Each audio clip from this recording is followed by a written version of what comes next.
on the Go frequency here at 8 o'clock, 8 p.m. Pacific Daylight Time in Central California, and the old Tube Radio Network at 27085, your channel 11. Everywhere else at oldtuberadio.net. And hello to those tuning in, watching at Google YouTube, the Old Tube Radio Network Live, where for the last 30 plus years on Saturday evenings at 8 p.m. we have been gathering here and chatting with our tube radio operators, the collectors, the shortwave listeners, and trying to recreate the sound of the Citizen Band radio, maybe from the 1960s, 1970s. You remember the way it might be if you were around. We'll be doing that tonight with our tube radio operators. Reminder that the Old Tube Radio Network's not a club, just a voluntary association of people gathering here to check in some radios and have a great time, just the way it was meant to be here on 11-meter Class D radio service. So let's start with the directed net roll call. If those of you are playing the home game, turn to page 1, top of which we find our current 00. Hello, radio. Hello, radio. It's a pleasure and an honor to be here. 00, checking in. Sounding good. This is the 25th of May. I do that. 25th of May. I almost got it right. And this is the 7th week. I can't believe we've rushed through all these weeks. Holiday weekend. I will change the video portion. Hi, everybody. I will change the video portion over to, what are we going to do? Let's try the S meter, and that way, oh, we've got a really bad match. Hold on a second. See that on the meter? I bet that's a lot better. That should make everything a bit happier. All right. Now that I can see my meter, we'll give myself a radio check, and we'll continue on. Thanks, Dennis. And we will catch you at the other point. Also, I have a question for you, but I won't take it now, but I have a question about the Cobra Cam 88 and microphoniums. We had a question about that. So if you can hang out and stick around for just a little bit, we will see if we can pick your brain on that one. You betcha. Continuing on, the radios will be happening in about 30 minutes. So put a timer up for that. SWL number 1, checking in. SWL number 2, OBP over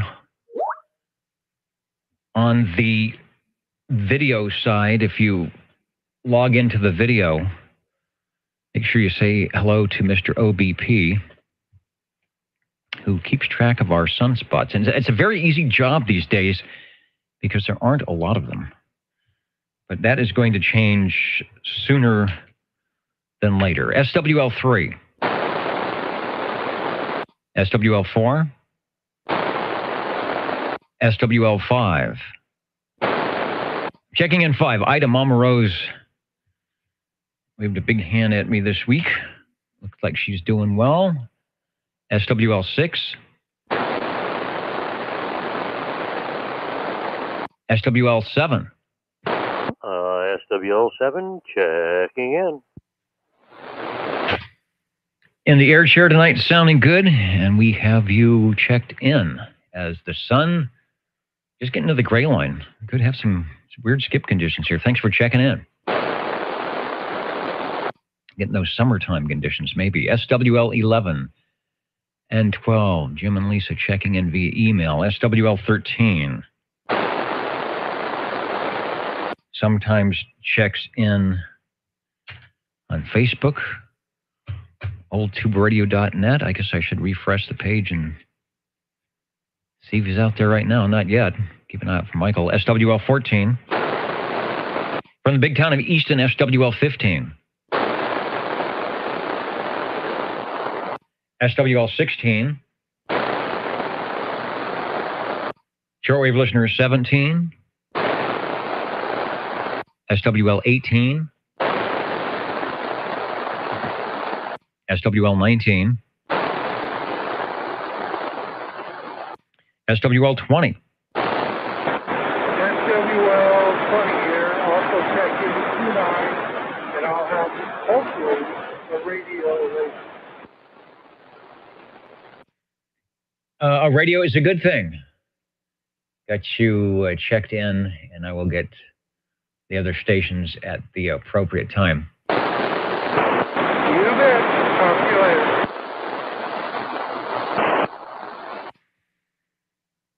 That takes us to SWL 21, who, due to the great amount of DX coming in at his location, he's got some type of shorting stub thing on the world's longest ground rod so that he can adjust the amount of grounding necessary or unnecessary at his QTH. So maybe you don't have to throttle it back so much as I'm sure the skip has died out. And maybe you can direct it here towards Central California, and we'll get you on your old tube radio tonight. Thanks, JT, for checking in from the Wasama Swamp out there in South Carolina over to SWL 22. SWL 23. SWL 24. SWL 25. Hello, Dennis. 25 checking in. Hello to the SWOs. Man, I got a whole bunch of noise out here, but hopefully you can hear me. Anyway, 25 checking in. Atmospheric stuff going on tonight. I also have a lot of noise. I don't hear the amount of static crashes and lightning crashes that I was hearing previously, but I do hear you just fine, so we're getting you checked in. Thanks for listening to the Old Tube Radio Network.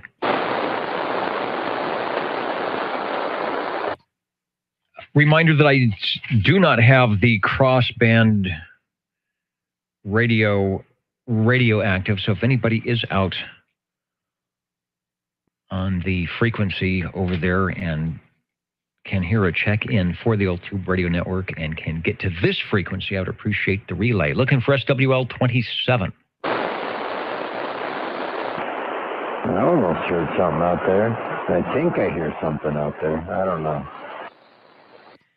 And SWL 29, we've got a proxy check-in. Just a reminder, this is the Old Tube Radio Network here in Central California, also live streaming at oldtuberadio.net, where for the past 34 years we've been hanging out on Saturday evenings to chat and talk with the glow-in-the-dark radios from 1958 to 1978.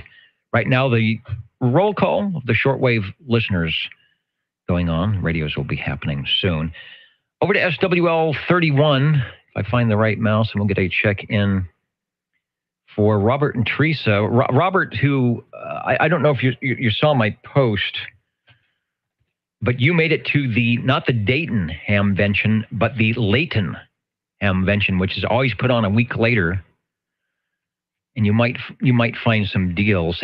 Hang around as you always do. I'm going to check with Dennis, who does have a Cobra Cam 88, and find out what microphones he's used with that.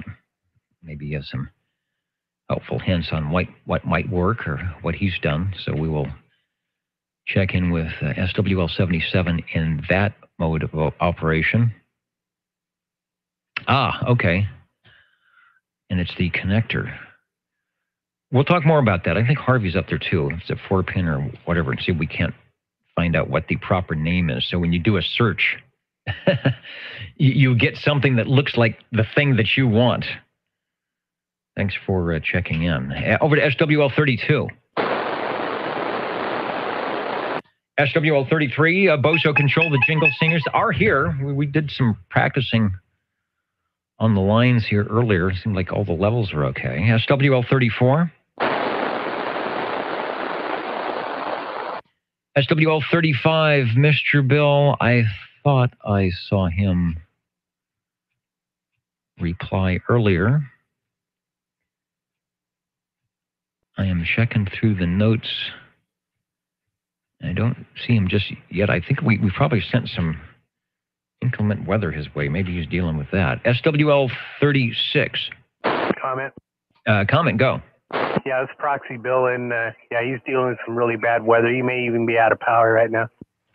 Yeah, that's what I'm thinking. All the things that we had were sent that way, and it was nasty here. So I will look forward to hopefully the pictures of him not out of power, maybe just shoveling some snow. Let's see what the thing was. So we've got Mr. Bill checked in. If you're listening on the portable, device, Bill, we've got you checked in. Let's call SWL 36. And OBP chiming in. Kevin saying that the Turner Plus 2 desk mic works well with the Cobra Cam 88. I guess the question at hand is, what is that connector that goes to the Cobra Cam 88? I don't have a picture. No, if it's a 4-pin or a 3-pin. Is it got a name like Amphenol something pin? Because Robert's looking for one for his Cobra Cam 88, and I know Dennis runs the audio board, but he would still have to have some type of connector. So that's sort of our pending question here. Who's next? SWL 37. SWL 37. Good evening, Dennis. Good evening, Chris. Looking good on the S-meter here. Sounding good. We've got you checked in. Over. Okie dokie. Well, I'll be back with something else in a little while. Yeah, something else glowing in the dark. We do that around here on Saturday evenings. And we will continue to do that after the roll call. SWL 39. Break OTR. And the break OTR, go ahead. 24, checking in. Over on page 1, SWL 24, we got you in there, Joseph. Thanks for keying up and saying hello to the Old Tube Radio Network. SWL 39. SWL 40.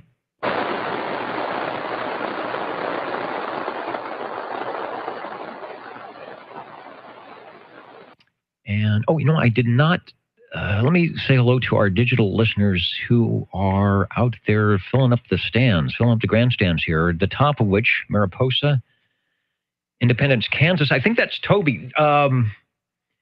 You posted, there were 2 links. I think one of them was for grounding. Gosh, I was going to make a little 3x5 card, and I didn't on your site. And was the other one about CW operation? Whatever they were very interesting. If you have a way to leave the links to those on the page here, please do so. Because it's great reading about those items of interest. Who else is out there? Alberta. We've got Sandy, Utah. We're coming to you. We're coming up to you. Hello to Centerville, Virginia. Stations in Washington. Brentwood, California. X4000.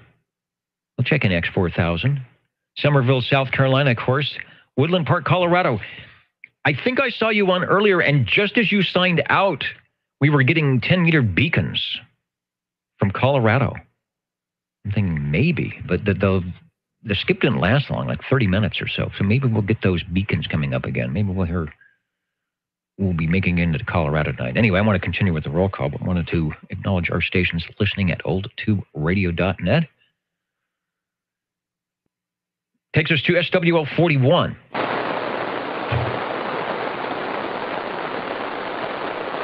SWL 42. Yeah, this Proxy in 42 in the gang. Will do, starting with Mr. KW. SWL 43. SWL 44, Mr. Ray, who's probably also in that category of the snow shovel ain't cutting it. Got to bring out the heavy artillery. I hope everything is okay there, Ray, and weather-wise, and we might see you on some form of communications here if you can get into one of the windows. Let's go to SWL 45. 45. Sounds good. From North Fork, hello, Paul. Paul and Kelly up there. Paul, who has about as many radios as there are days in the year. If we did OTR every night I think Paul could check in on a different radio. I'll be looking forward to what he brings by tonight. Thanks for checking in. Yeah, you're welcome. I think you'll like it. SWL 46. SWL 47. Good evening, OTR, from the Radio Lounge, SWL 47. Radio Lounge is sounding good. I know it's nice and warm in there because I can tell that's a tube radio. Thanks for checking in. For those of you wanting to hear the tube radios, and of course those of you with the tube radios after the roll call, we'll be opening things up for the tube radio chat, as we always do. Look forward to that. SWL 48. Live and direct at oldtuberadio.net and 27085 KP out of Madera. Thanks, Sam. We got you checked in. SWL 49. SWL 50.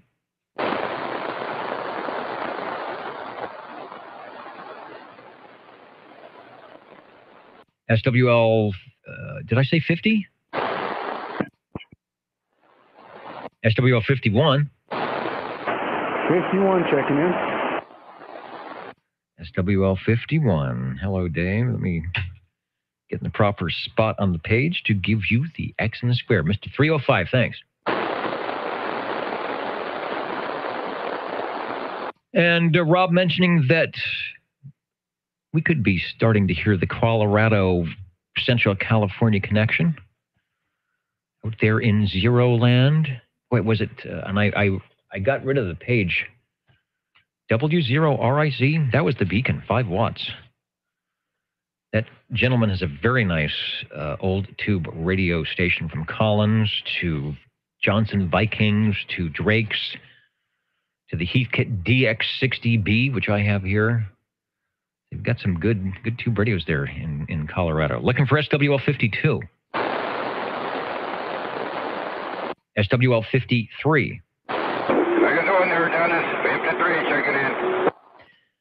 Sounding good, sir. And your radio is ringing earlier. You may or may not have already chatted with your brother who gave you a call here on Channel 11. If not, go ahead and find him on whatever frequency he might be on, because he would like to get a hold of you. Over. Okay, I appreciate that there for sure there, Dennis. Okay, I'll give him a call. You have a good one. All right, tell him OTR sent you. Yeah, fine gentleman just came in and said, I'd like to talk to Bob. And I said, we can do that, so thanks. And more. SWL 54, who I did hear earlier. Hello, Larry, if you're still there. Oh, yeah, I'm still here, Dennis. Checking in on new radio. I just got it done today. So I hope you can hear me.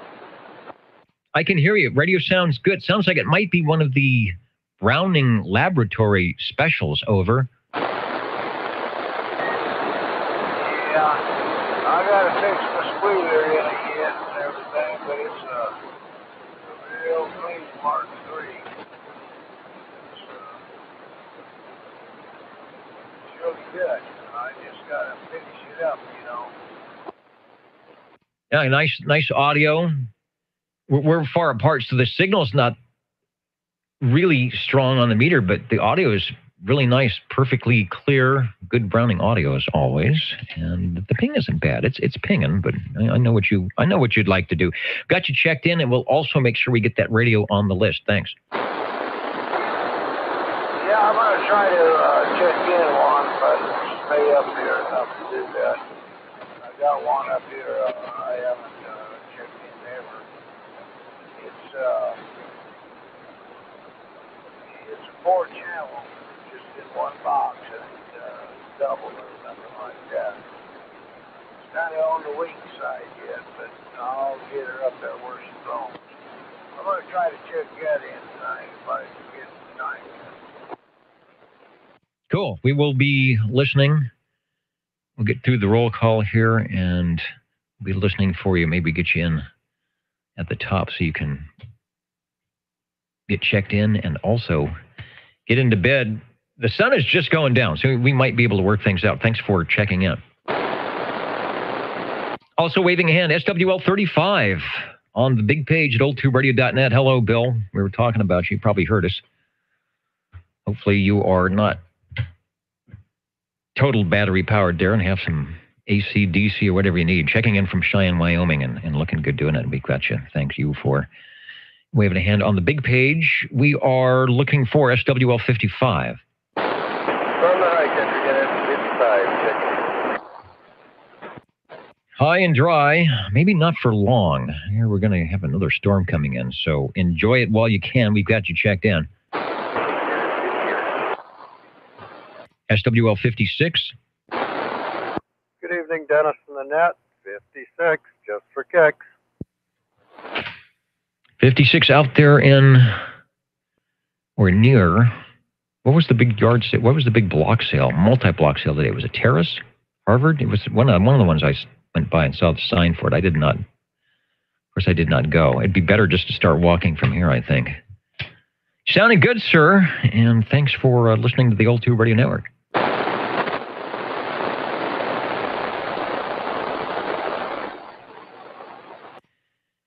Next, we got SWL 57. From the ditch banks are still around. They might be a little soggy, but we'll see. SWL 58. Yeah, he's stuck in the mud again. He's working on some kind of a project. So go ahead and proxy 058 in. Will do. This is the project frequency. Also a theoretical holiday weekend, so a lot of people might be away from the microphoniums, but if you're listening in at oldtuberadio.net, hello to you, and if you can get into the main page, you can check in that way. Leave us a note. Thank you, sir. We'll get to Jeremy checked in. SWL 59. Shortwave listener 60. Thank you, Dennis. Doggone it. We tried to get a hold of Will Kennedy today, 800, but twice he didn't answer my phone for those that are interested in how he's doing. I couldn't get to him, but I'll be sure and get to him for the next week. Let's check in this one here, the DX2527 Jake's base. I will do. On the page, the analog page I used to check in, right there it says 2901 DX2527 radio. In the good kind of ink. I can't rub that one out. Got you, Joe. Thanks for listening in, and thanks for at least giving a shot to give us the Kenny update. Speaking of updates, let's go over to the video size. Those who are watching at Old Tube Radio, well, actually, it's the Old Tube Radio Live over on Google YouTube. Let me pop into the computer mirror and say hello there. Who we have? Wayne, hello. And, we haven't heard Mr. Chapman for a while. Checking in from Nottingham Forest in the UK, where the sun is just rising. What is it, 4:35 in the morning over there? Hello to Smarty Jones out there in New York, one of our New York stations. TB44 from the Bluegrass State. Also saying hello. And perhaps a host of others. Hello to Aberdeen and North Carolina, just also checking in. We'll be coming up to you. Let's see if SWL 61 is on frequency. 61, check it in, Dennis. 61, sounding good. Good signal tonight, even through all my static and all that stuff. We've got you checked in. Thanks. Thank you, sir. SWL 62. Checking in from beautiful downtown Publix. And we got to remember it's Glorious Junk Day tomorrow morning. It's downtown Publix. You never can tell. What is? Oh, Glorious Junk Day. That is the big semi kind of yard sale, street sale, and other things that are happening. Is it tomorrow? Did that happen today, or is it just tomorrow?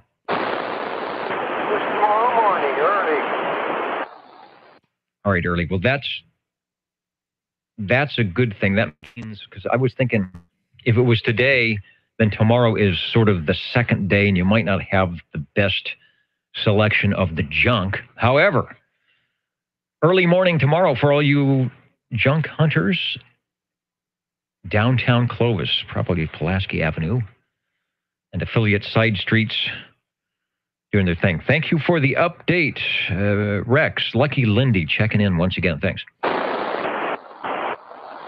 SWL 63. X in the square for Bubba and all our East Coast, left coast, right coast, New York stations. We've got SWL 64.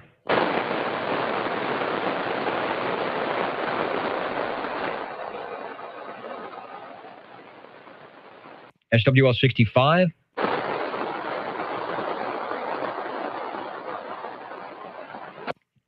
Shortwave listeners 66. SWL 67. SWL 50, I'm sorry, SWL 68.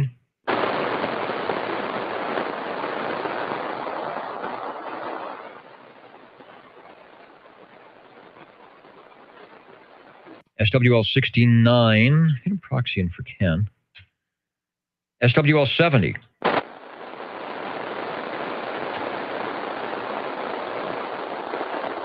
Yeah, I don't want to hear, we were hearing the lightning static crashes this afternoon from up in the Sierra.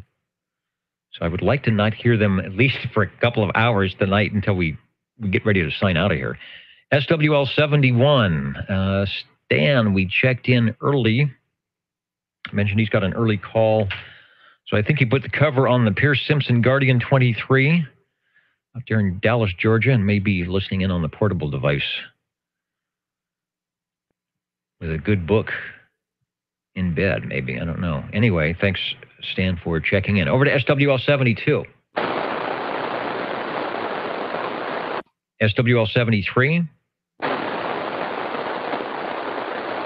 SWL 74. Got a proxy in from Miss Jilly. SWL 75.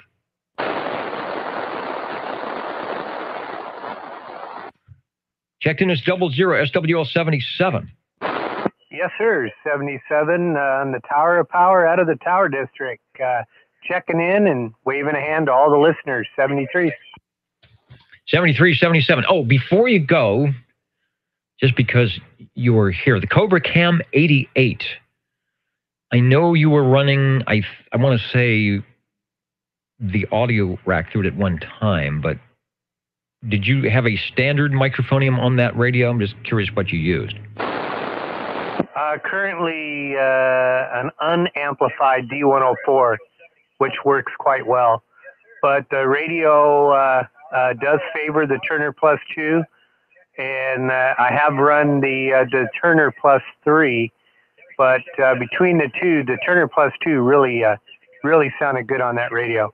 Normally, I run the EV664 through a Behringer Ultragrain 100, and then back into the radio. The front microphone plug is an Ampnell 4-pin female, fairly large. It's a fairly large plug, old school microphone plug. And I had Harvey modify it. And in the back of the radio, I put a standard 4-pin like you'd see on a Cobra or a Uniden. And I can go either way. Okay, so the OEM supplied front microphone would be the, I guess on the radio is the 4-pin female, but you say it's the Amphenol cell. So if you search for possibly Amphenol 4-pin or Cobra Cam 88 Amphenol, something, you might find it. Yeah, it's a large plug. You can't miss it. But everybody that has been currently operating these radios usually puts a standard 4-pin in the back of the radio like they use on the Cobra or the Uniden. Yeah, probably just jumper direct from inside and run your wires out to the back. Okay, and that's, you say yours has been modified that way, right? Correct. Very interesting. All right. Well, thanks for that. We'll maybe have some more discussion on that if possible. But SWL 31 was asking because I believe he did pick up a CopraCam 88. And as we know, the audio is really nice. They've got the good full fidelity. So we get something like a +2 that has the nice low frequency into it. Sounds quite nice. All right. Thanks for the information. And we'll continue with the roll call. Radios, glow-in-the-dark radios are coming up shortly here. We are looking for SWL 79.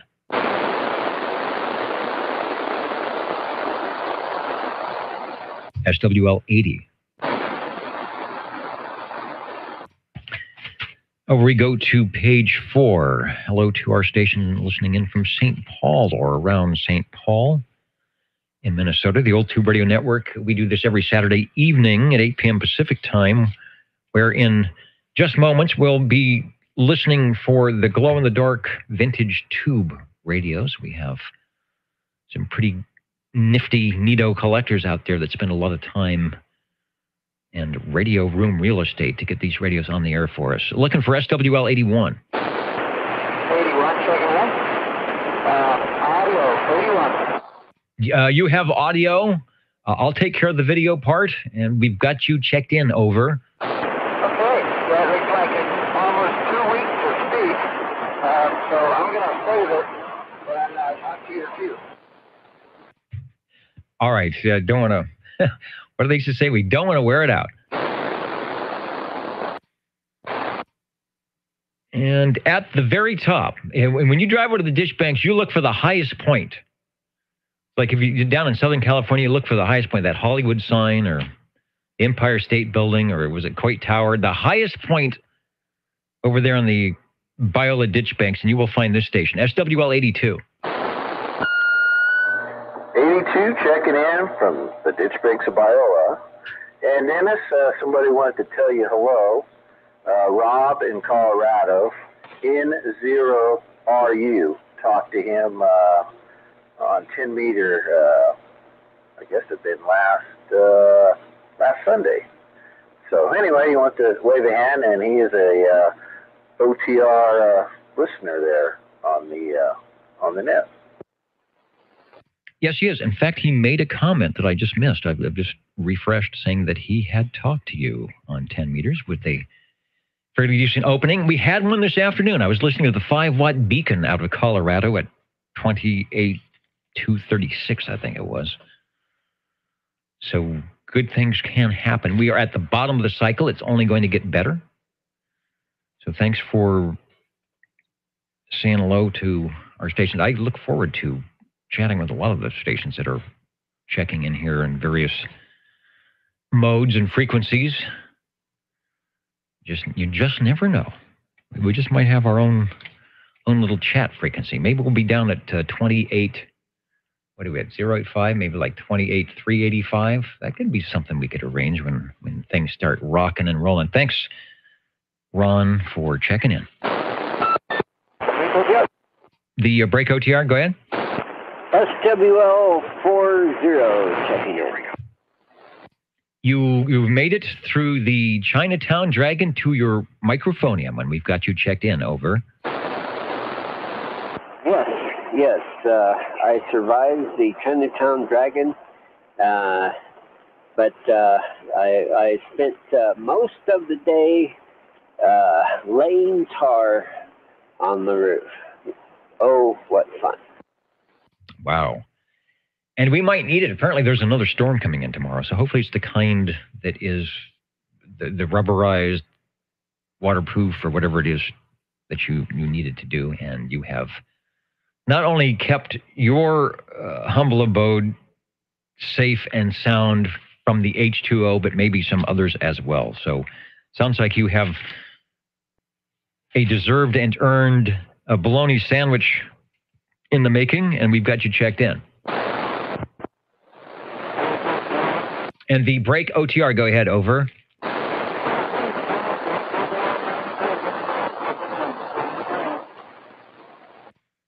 We've got you checked. SWL 92. I have a lot of noise this evening from the atmospherics, but I do hear you in there, and we will get you checked in and chucked out of Madera. Thank you, sir. Let me grab the right device, the pen and the mouse. 92 is checked in. 40 is checked in. Let's try SWL 84. Could you proxy 84 as girls? I will certainly do that. We'll start with Mr. Cheerios Kid right there. And in the meantime, let's say hello to SWL 85. I'm pretty sure I saw him at oldtuberadio.net. Indeed. And John is checking in. And no copy in Reedley. Yeah, we are having problems with the South Valley tonight. So maybe whatever the wind throwing my antenna around and messing the matchup just turned it just enough to put a null into Hanford, Reedley, and all that. So thanks for putting up with,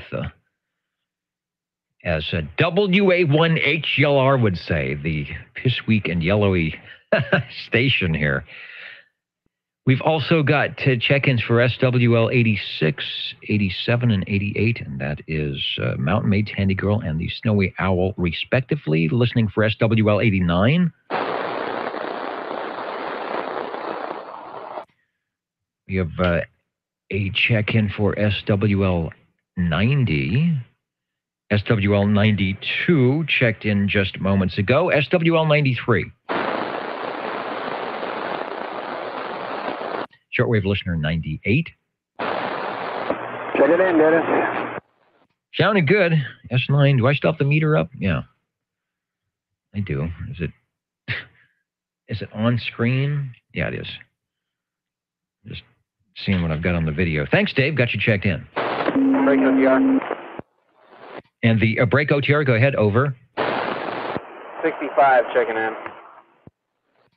And live and direct from page 3, SWL 65. Hello, Eric. I've got you checked in on the big board as well. Thanks. Thank you. I was out running around getting everything covered up. The storm rolled in, and it's getting after it right now. Pretty awesome. Thanks again. It's coming in early. I'm not monitoring the FM radio to see how many of those EAS alerts, but we did have the big wind. I reset the barometer so I could see how much of a drop. Probably already got the drop. I want to see how much of a drop we were going to get. So, yeah, batten down the hatches. And like I said, I hope we have a good hour and a half of freedom here before we have to start disconnecting coaxes and the antennas blow off the roof. Thanks for the heads up. Directed net roll call. Radio's coming up here in just one moment. Fresno Dave is in, looking good. And a guy's been working on his radio station, put some good stuff in. I hope we can hear him tonight if he's out in the mobile. SWL 103. Seen some pictures of some of the equipment. In fact, I'm going to check him in. Check in Mr. Cheesy, Easy Jeff from the Facebook pages. Over to SWL 109. SWL 110. 111 checked in earlier because we're just not having the South Valley DX tonight for some reason. SWL 114. 114 checking in. Sounding good, Wayne. Yeah, if I can't hear you, you can't hear me. We just need to give it up. He's always got a good signal here into Central Fresno. Thank you, sir. Thank you for the check-in. And a station we hear loud and clear on the digital side at oldtuberadio.net. And who knows, maybe someday with the right skip conditions, we'll get Mr. John Lee out of Fairfax, Virginia. Checking in as well. Got you 128. Over to SWL 131. Station I heard earlier, if it's still there, Dave out of Northwest Fresno, SWL 133. 133 checking in. Got you in. Batten down the hatches. Make sure the wires are secure, and we'll see what happens. Thanks for checking in. Thank you. SWL 135. was supposed to proxy in 135. I will do that.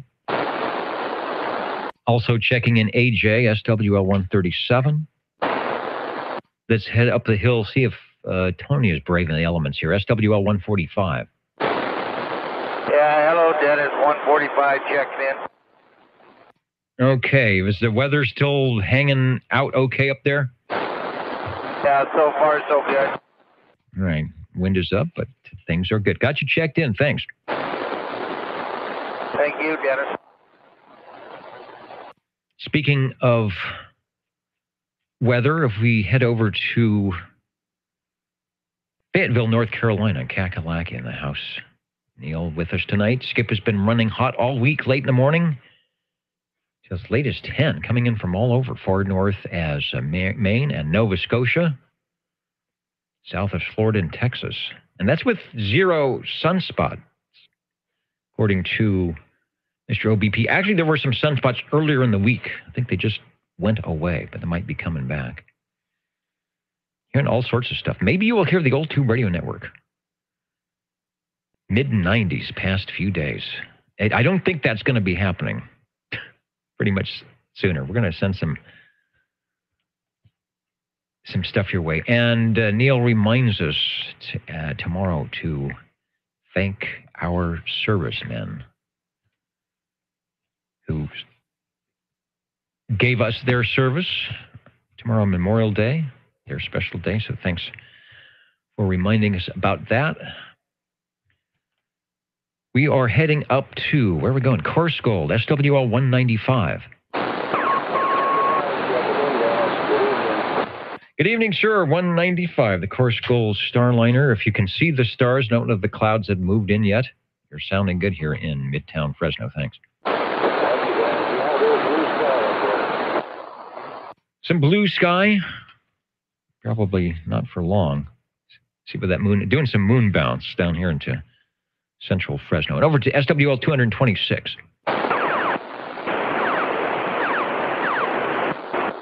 And any other stations I didn't get checked in before we head over to the Tube Radio's OTR listening.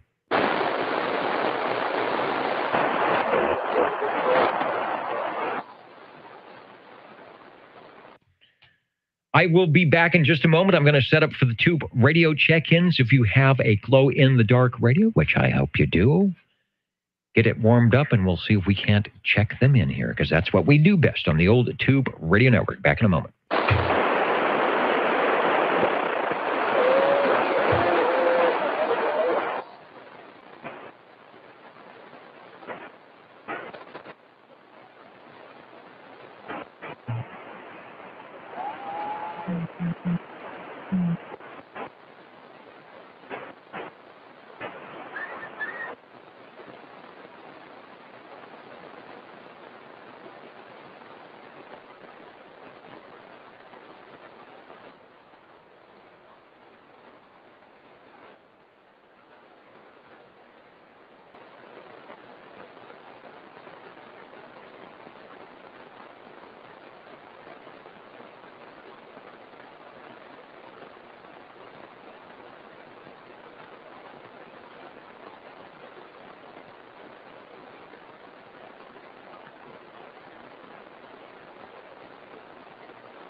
You're listening to the Old Tube Radio Network. Good evening, everybody. How do you do, ladies and gentlemen? Greetings to you, wherever you are. For music and the latest news from home and from afar, the station for you is OTR, Old Tube Radio. The station for you is OTR. The station for you, OTR, especially if you are enamored with those classic tube radios from 1958 to 1978, the Class D Citizen Radio Service. They made a lot of them. They're not making them anymore, but thanks to our collectors, we will be talking with them and hearing from them tonight. 27085 is our frequency. That's channel 11 in the Central Valley of California. Everywhere else on the audio stream at oldtuberadio.net, and hello to those tuning in at Google YouTube on the live video stream as well. I won't waste any time, and I will say, who's out there with the radio? We'd like to talk to you. OTR listening. 45. All right, we've got SWL 45. That's Paul. Anyone else? Hey, Paul, jump up into the air chair, and we will chat about what you got there in the world of tube radios. Just arranging the radio table here so I can write down the pertinent information. Also update my lists as you set into the air chair. Hello to Washington, Missouri. Checking in with us, listening in, maybe for the first time, to the Old Tube Radio Network, where we're going to have our first tube radio evening, logging in at 8:47 Pacific Daylight Time. Hello, Paul. Go ahead. Over. Okay, I'm going to check in on Cobra Cam 88. Oh, that's the radio of the hour here, because we were talking about Cobras and microphones and things. Cobra Cam 88. I know I have a picture of that. We'll talk about it. I'm getting a little bit of AC note in your audio, and I'm not sure exactly. Great. I don't have a picture there. I'm not sure exactly why that's happening, so I will say give us another transmission, and we'll see what's going on with the audio there. Over. Okay. It's written up Cobra Cam 88. I have here a picture of it. Oh, you got two of them up there. Okay, that's good. All right, fine. Yeah, that's one right there. It's a real neat old radio. It's got a screened-in cover for it all the way around. Screened real well. Good for the tubes and everything there. I don't know what year this thing was actually manufactured. Do you know? I'm looking at my info here, and it's not coming up just right. Sometimes I'll have the information and also which Sam's photo fax it's in. So I'm coming up blank. I can give us a picture of two radios, but I can't tell a lot about them. There's the microphone jack in front. That's the Amphenol connector. Are you plugging directly into the front of the radio with your microphone, or are you doing anything special? This is a stock Cobra microphone thing. What is not strange about this radio, but it has a Dynaboost on the thing. And that could give me a lot of trouble. I think I've got it working out pretty well. So I'll kick it off, and I'll put the switch off on the Dynaboost. And it drops pretty low if I look at my meter correctly. Kick it back on, and we get it up quite a bit more. Better modulation on up there, too. Anyway, that's just the interesting part of the radio. Back to you. Dynaboost does help. The audio quality sounds good with or without it. You do get some more modulation gain percentage. It also amplifies a little bit of AC note in there as well. So I'm not sure if that's coming in from a microphone shield. Perhaps there are a few electrolytic capacitors or two in there that need to be switched out, but sounding pretty good. We were talking about the Cobras earlier. That particular model, a lot of people like to add an external microphone jack, microphone plug in the back, where you can use a more standard microphone for that, but it's got a pretty big connector on the front, and that's the standard mic. So with the Dynaboost, yeah, you really don't need. People were talking about the Turner Plus 2, which is an amplified microphone, but even I would think a non-amplified D104 might work good, or non-amplified microphone, desk-style microphone. Good fidelity. At 847, the Cobra Cam 88. And I suppose it looks like there's a modulation light, so you should see some difference when you switch in the Dynaboost on that modulation light, I would think. Over. Yeah, most definitely. It grows real good right now. Growing real well. The meter on this thing is just relative to the incoming signal. Doesn't tell you outgoing thing. So I can't really tell them by the meter. It's just by that light's all they got. Other than that, it's it's brain type radio. It's all about, it's got a phono switch on the front of the thing where you just plug in like the microphone. And I believe it's about the same size. You can probably make a mistake and plug it in. I don't measure it or anything, but that's kind of strange to have that right at the front. I don't think they like those switches those at the front anyway, but they're there. Other than that, it's a classic radio. Pretty radio. Thank you.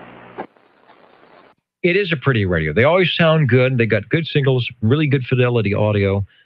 And 128, thank you, John Lee, coming through with the question of the evening. And it's posted up on oldtuberadio.net. If anyone needs the info on the Amphenol connector for the Cam 88, that's the station we're listening to, have been listening to at the moment, is a number 91-MC4M, 91-Mike, Charlie 4 Mike. And you can search for them on eBay, around $15. That'll get you plugged into the front for whatever microphone you decide to put in there.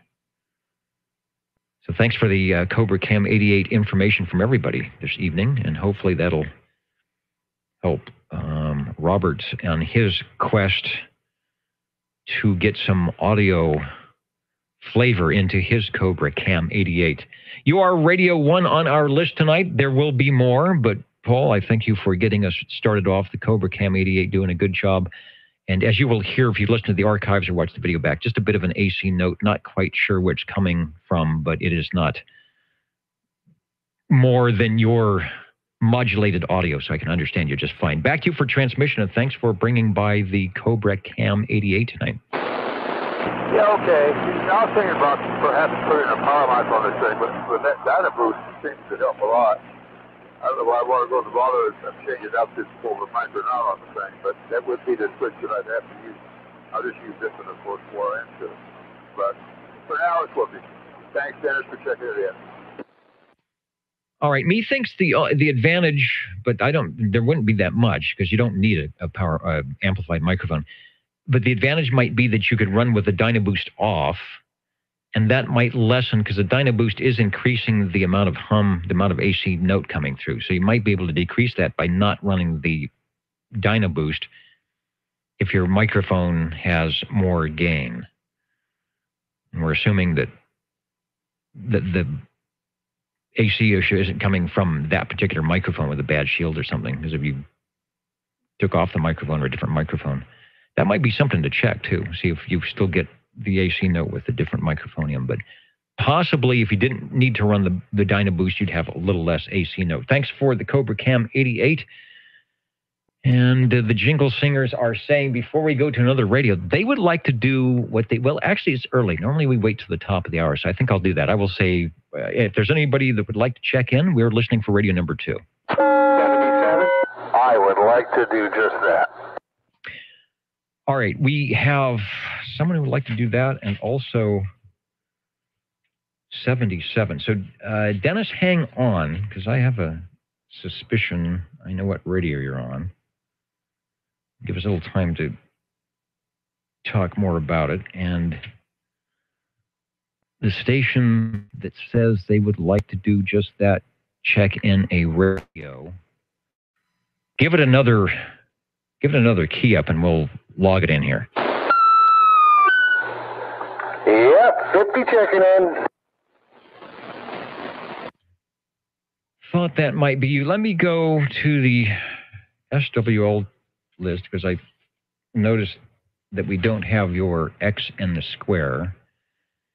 And then when you come back, give us your flavor of tube radio, and we will also mark that into the box here.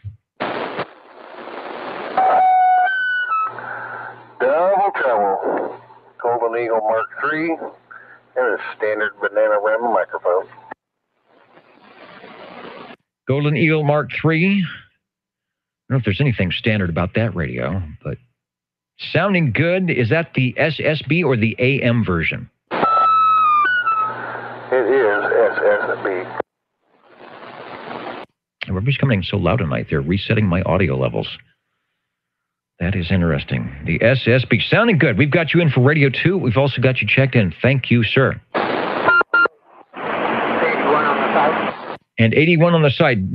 Take a jump up into the green room, Mr. Unicorn, and we will get you for radio number 4, probably at the top of the hour.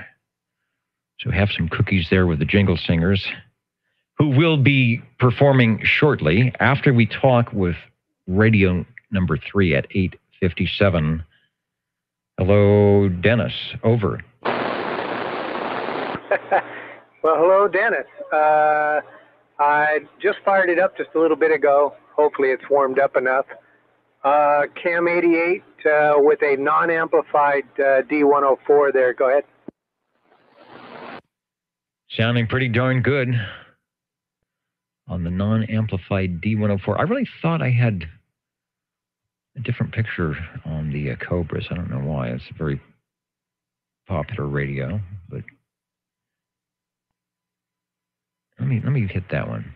See, it says no image, but that's okay. We have the Word's Eye image from your. I've got a good cool shot of the modulation light. Tell us about the non-amplified microphone. It sounds good, and we'll talk about the Dynaboost as well. Yeah, this one does have the Dynaboost. I noticed in the photograph you have an older version there with no Dynaboost, and then the later ones came out with the Dynaboost. And you do have some other images because you've showed them in the past. Couldn't tell you where they are, but I decided to put a non-amplified D104 on it with Dynaboost in to see how it operates. There, go ahead. Sounds good. Nice and bright.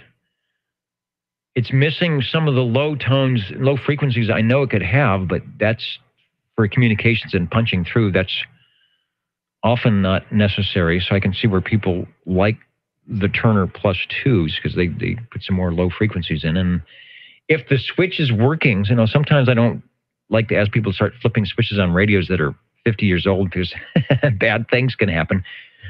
But for those who are out listening, maybe they would want to see the difference of an unamplified microphone with and without the Dynaboost. Over. Oh, yeah. I'll flip away, boy. You tell me to push a button, I'll push a button.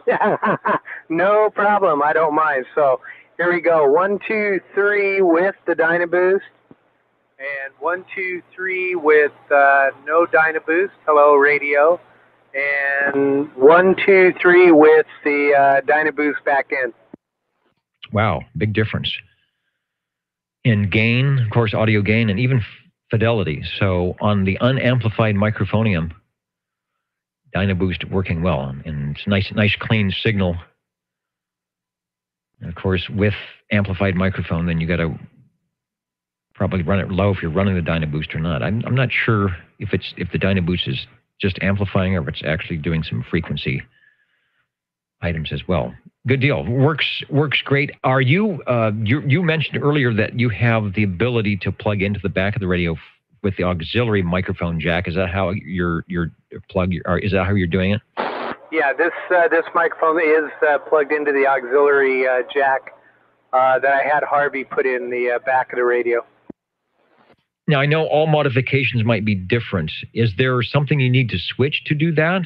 Or by the fact that you've had that auxiliary jack put into the back, it has bypassed the front jack as well, or can you use them both? I guess if they're just paralleled in, it wouldn't make any difference, but sometimes that might not be the best way to do it. So can you still, if you wanted to, could you still use the front microphonium jack? Yeah, it is operational. It is neutral because, of course, nothing's plugged into it. And the other jack just piggybacks off the back of it. Got it. Okay. So those running the front standard, needing the Amphenol 91, number 91 MCM4, that's the 4-pin. And those who may have a modified or would like to modify theirs to whatever they want to fit their favorite microphonium, there is room in the back to do that. Good deal. Radio number 3, the Cobra Cam 88. Dos Ochos. I found a shot of a Cam 88 with no power and no modulation light in the meter, but there it is. It sounds good. You know what? I'll switch over to the Orban loudness meter. So you take your next transmission before we head over to Radio 4 and just give us a blast on the Jingle Singers wanting to do their thing here at 9:01. Thanks for bringing in your information on the Cobra Cam 88. Back to you. All righty. I appreciate you taking the time, and I appreciate everybody getting out here and firing up their equipment. And I'm really tickled to see more Cam 88s. Oh boy, for quite a while I was a lone soldier, but I'm glad to see other people interested in the radios. They're a great radio. They're beautiful to look at, a beautiful speaker in the front that just sounds incredible. And they're good talkers. Okay, 73s to everybody. And once again, Dennis, I sure appreciate it. All right, thank you. Anyone listening, there was an audio drop there on the feed. I changed some inputs because I think I was overdriving the video input here. So now I am overdriving with my audio. Thanks, Dennis, for the Cobra Cam 88 here at the Old Tube Radio Network. We'll give the Jingle Singers a try, and then Mr. Unicorn, SWL 81, will be stepping up into the air chair. You're listening to the Old Tube Radio Network. How do you do? Ladies and gentlemen, greetings to you. Wherever you are, your favorite spot on the dial by far is known to you as OTR, the Old Tube Radio Network. The station for you is OTR.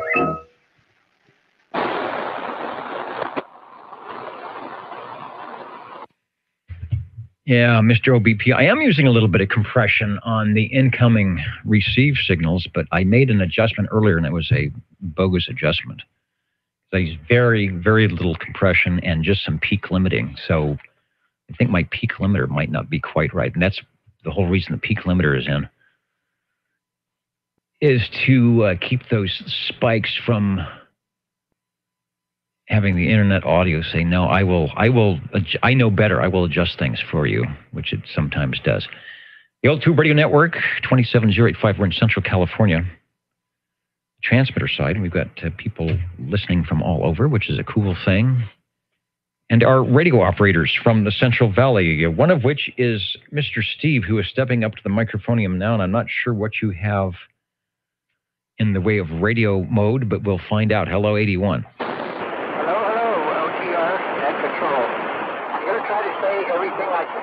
About this radio in one key up, because I'm not sure if it's going to key up again.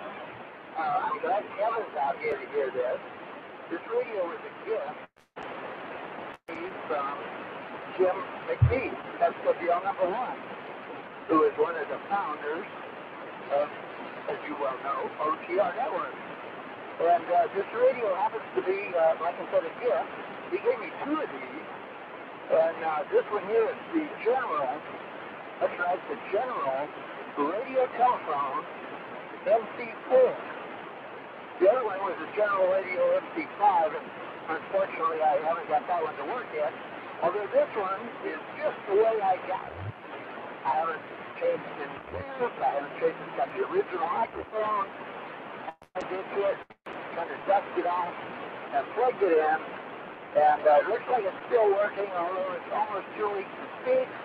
But hopefully with the clear airwaves that we're having, you'll be able to pick me up on this General Radio Telephone, which was a gift from Dr. J, SWL number 1. Back to you. Back to me in the studio. I hear you. The General Radio Telephone the MC4. Got a picture courtesy of Paul, who also has a lot of general radio telephone, and some of which also came from the collection of SWL1. I have and have done the net long ago from my collection that came from the SWL1 collection with it, and there was a VS2, I believe is what I've got. Sounding good. I'm going to say that radio might be putting all of about 2 watts into the antenna. The signal is not very strong, but the audio is very nice. In fact, that's the whole saving grace that's going on here, is I hear your audio nice and clear and loud, even though your signal is pretty much about where my noise level is. So hopefully we can get one more transmission out of that radio from 1961 that sold for $200 with the 22-channel variable plus 4 fixed crystals. Got to be crystal controlled on the transmitter. And then 6 crystals plus 1 socket. And it can go 6 volt, 12 volt, and 115 volt, I guess, depending on the cord you have in. I'm curious to know if you're running it off of AC power or DC power there, if you can still make a transmission over. Yes, I can. It looks like it's going to continue to transmit. We are on 115 volts AC power. And it does have this spotter switch. It works sometimes. And I think it's on a full crystal base. So however many channels there were, 5 channels or so. It's got all channels in it. It's got the original General radio telephone microphone. And it also has the original vibrator in there if you're going to use one of the optional voltages. Beautiful looking radio. Yeah, you're right. It's doing about 2 watts. I have not put any tubes in it. It probably needs new tubes. And the dials are kind of stuck right there in place. They don't turn. The dials don't turn very well. So it needs a little TLC. But at any rate, the gift that I've cherished all these years from Jim McGee, SWL number 1, and I'm talking on a General Radio Telephone MC4. Pretty cool. Sounds good. That was the master control was their base radio, or their fixed radio, even though it would go mobile. They had the vibration of the VS service as well. There's a schematic available for that at oldtuberadio.com. And it's got the 4 fixed crystals on receive, the 6 crystals on transmit, plus I think it has, does it have an external socket as well? Sometimes they did that so you didn't have to open the radio up. Yeah, it's down on the bottom there. Open the radio up and put in the big crystal. And then, of course, it has the 22 or 23 channel tunable receive. So top of the line radio for them, about $200. Their ratings were always very reasonable compared to what they did in the day. Sounds good. We're going to ask you to do one more transmission to sign off. Radio 4, the General Radio Telephone MC4, the Master Control 4, from the collection of Jim, Dr. J, SWL1, who might have used that back in the early days before the roll call, and back when we would all just crank down to channel 11 from wherever we were on Saturday evening, because we knew the tube radios would be gathering back in the early days of this network, even maybe before it was a network. Who knows? It's in good hands now. Thanks, Steve, for bringing it by, and let's see if we can get 3rd time's a charm on the transmission. Yeah, that was the good old radio days for sure. Back in the days of the old tube radio picnic and the old tube radio toss. It looks like the audio is starting to go. Audio. I think the audio is going. Thanks for your attention, OTR. I'm listening. And thank you for that transmission on the MC4. Wow, I've got too much audio. That's what's killing my internet stuff. Was there a station that was breaking that would like to check in? This is OTR listening. Hello, 54. Can you hear me? Over. I got a good copy on you. I don't know if you can hear me, but I haven't tuned it or nothing. I haven't touched it yet, but I will. I don't even know what it is. It's the mystery radio, perhaps. I can hear you just fine. I've got you with 8 S units. My noise level's about 7, so you're over that. And you say you can hear me, so we might have everything that's necessary for a QSO. Over. Yeah. Well, I'm going to tell you what's on the front of it here. It's got a B/L ground. Got an antenna light. Got volume control, squelch, and a 4-channel switch. And it also has a power light for your audio on it. Now, do you know anything about this? Wow, 4 channels. Well, it sounds like it might be one of the early. I'm looking to see if Kevin OBP is chiming in from the video side, because he knows the Browning. He's pretty good at Browning Laboratories. They made something called a compact, but I think it had more than 4 channels on it. Over. Yeah, this here, Harvey is something like mobile air or something like that. Oh, does it need an external power supply? No, sir, it's all built into one box here. Because I know one of their ones did. There was manufactured by Vocaline in 1962, but it was a BL. It was a Browning Labs called the Mobile Air. But it might have been, if you look inside a Vocaline's, that could be the item. I'm looking to see if I have in my archives a shot of that particular radio, and I do not, but I have some info that it's possibly a Vocaline in Browning's clothing.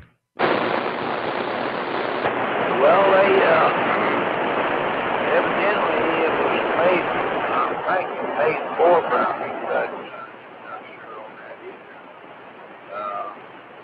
It's a nice little box. It looks just like a Browning Eagle. Same colors, but it looked like they might have had it painted or something and put this stuff on it. I'm not sure. Because that's the only thing that I can find on it. There's nothing in the back or anything. Of course, I haven't done the top off or nothing like that yet, which I will. Got to get it pumped up a little bit there, you know. Okay, I've discovered. It messes the audio when I change the camera. I'm going to do it here and give us a shot of what I think is, here it is, yeah. There's the square box. You've got the volume on-off, the squelch below that, the speaker, kind of a mesh grill on the left side. There's the 4-channel switch. It has the microphone, and it has something called ANT. It's got an antenna switch, or antenna light. That may be the gimmick, or what do they used to call it. So I'm assuming that might blink at you a little bit if you get enough audio through there on the ANT light. I still got to wire a good mic to it. This mic is not the best, but get me by tonight anyway. I wanted to check you in to see if you knew anything about it.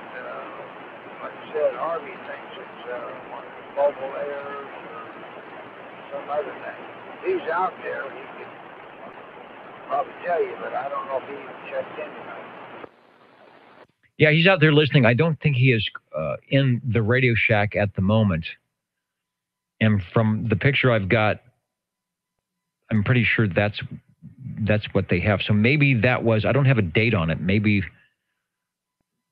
let's just say Browning subcontracted out because they had not come up with their mobile radio yet, which I think was basically when they did it was the S23 R27 clone. But this has the Browning gold front on it, the nice gold knobs, but it is a Vocaline, and I don't know if it matches with some other Vocaline radio that they have. The audio is nice and clear.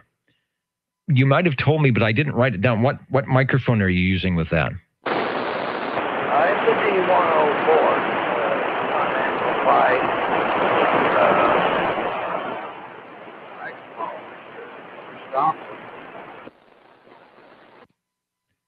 Sounds good.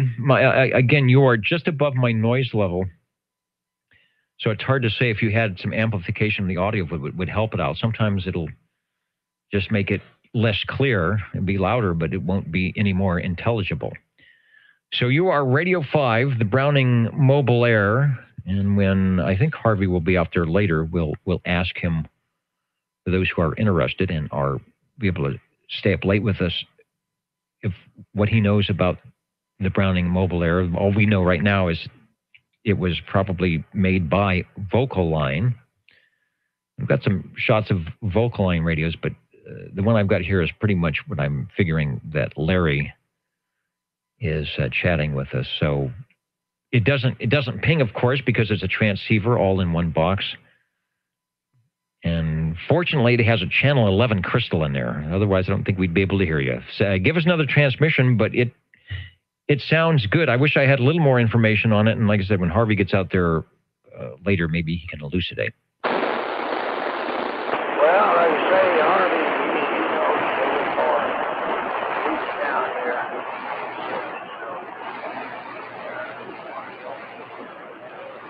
Over there. But you know, it's real nice.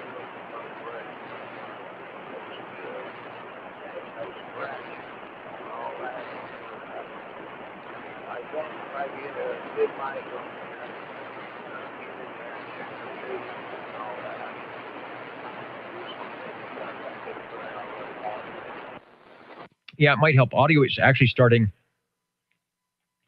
to decrease a little bit.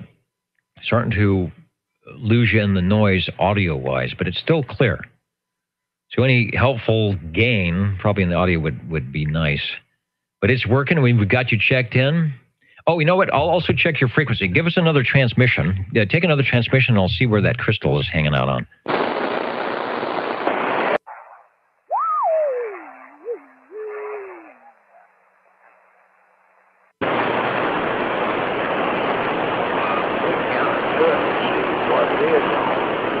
Should be pretty close.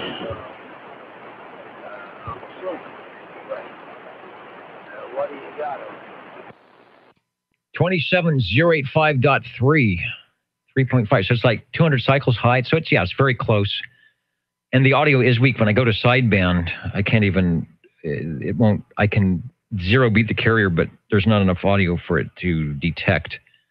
So definitely could probably use a little boost in the modulation department. The quality of the audio is very nice and clear. So whatever microphone you have, that element and all of that is just fine. So no need to change that. Maybe a Demco modulator in line. Who knows?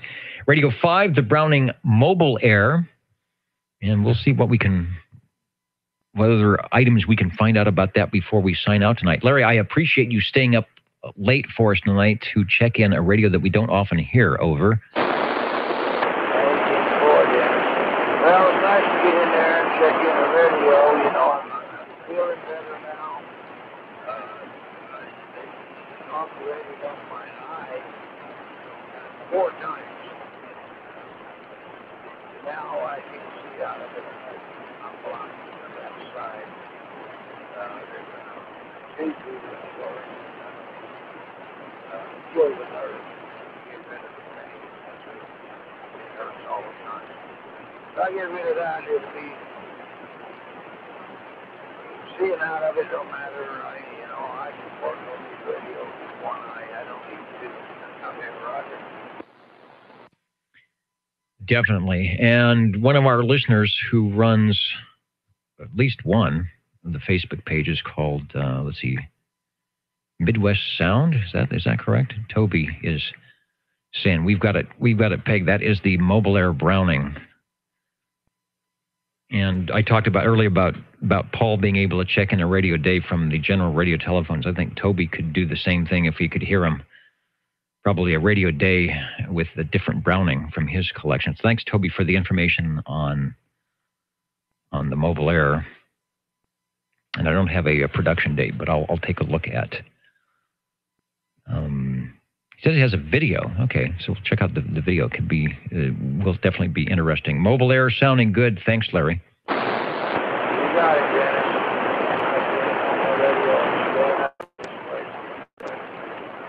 So I don't know. I might stick around and get that's a circle. I might check it out.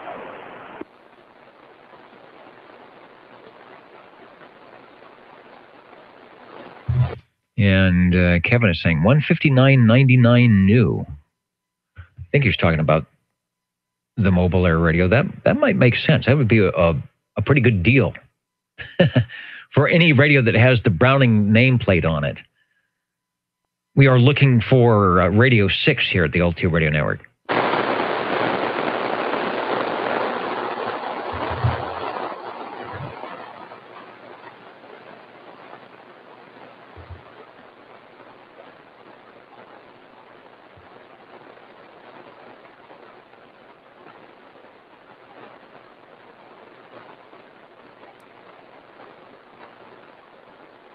And we'll say hello and happy birthday tomorrow to one of our longtime listeners, Captain Keyboard, who is now checking in from around the Las Vegas area, I believe. Good to have you on board with us. Robert, I think is his name. And wish you a happy birthday tomorrow. Looking for Radio 6 here at the Old Tube Radio Network.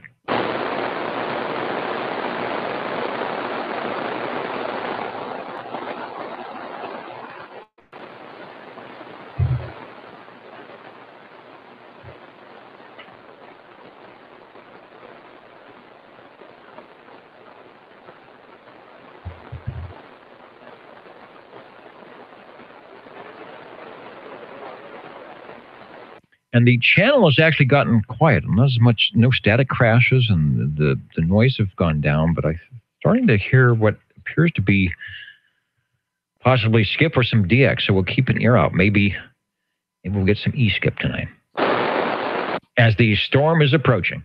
45.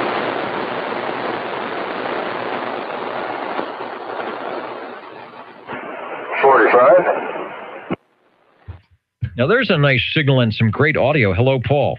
Yeah, hi, Dennis. I was listening to that, too. That skip, I believe, trying to come in. I didn't hear much of it, but I believe that's what it is. So, in the meantime, I want to check in the General Radio Telephone MC12.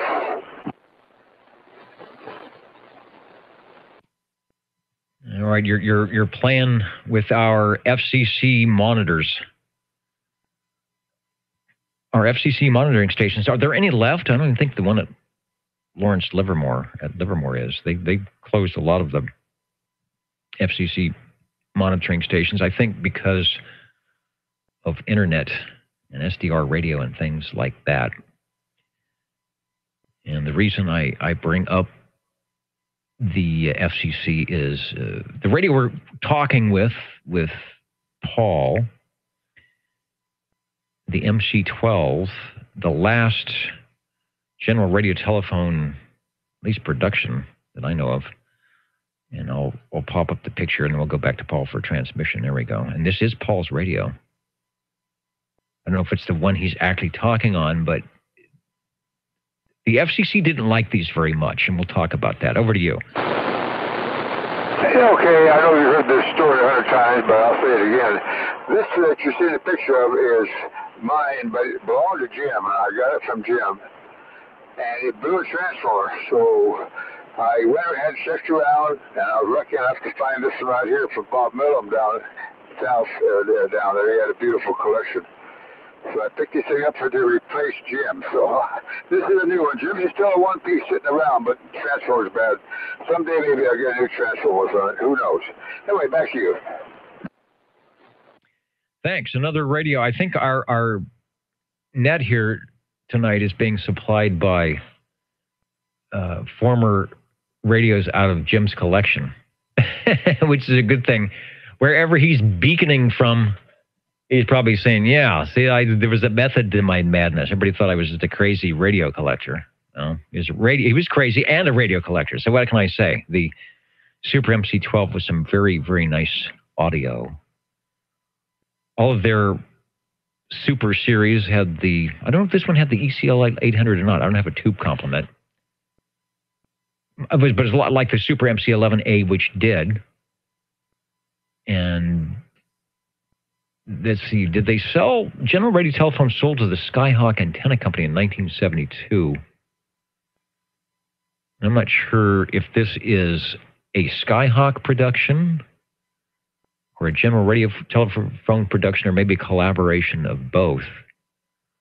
And they ended up with a much larger and powerful final audio tube, and they weren't able to get type acceptance by the FCC. Probably even regardless of saying it was a Civil Air Patrol and you could dial it down. And FCC was starting to get pretty intense about limiting the audio and overmodulation and 5 watts DC input without modifications, blah, blah, blah. So this probably was the right radio at the wrong time. It sure sounds good, though. Nice and clear and clean audio, over. Yeah, it's just standard mic that came with the radio.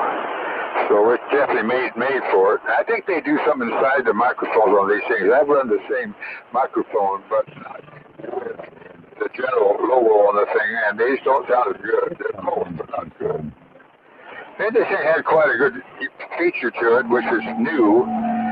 Use the RF section using half the RF2.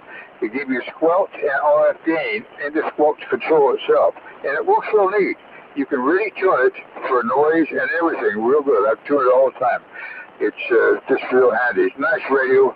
Too bad they got put out of business, but you know what? It's the way it is nowadays. Thanks a lot for checking it in. And thanks for bringing it by. The General Radio Telephone Super MC12, the last radio from General Radio Telephone Skyhawk in 1972. Maybe the best, maybe the loudest. Certainly in that series of the MC9, 8, 11, 11A, the 12. Always sounding good and just superb audio without any shenanigans in the microphone. Just you can run the stock D104 or even just like Paul's doing, the supplied audio microphone, and it sounds pretty good. Thank you, Toby, for the clarification on the Facebook group, CB Radio Lounge. A lot of good Facebook groups out there that deal with the vintage radios like this, or just radios, the CB radios in general. So check those out if you get a chance, if you are on Facebook. I know sometimes you think, Facebook, but there are some pluses, and there are some page operators, or like Toby and others, that spend a lot of their time managing the pages and keeping things on the up and up, and really providing some great information that you would have to search a long time to get, where you can just scroll through the page and find out some cool stuff. So thanks for the information on that. The Jingle Singers at half hour, at the bottom of the 9 o'clock hour, where we have about a half an hour to go. Just a reminder, you're listening to the Old Tube Radio Network. We are in Central California, channel 11-27085. Also, audio streaming at oldtuberadio.net, and the video is up and running at Google YouTube. When the Jingle Singers said,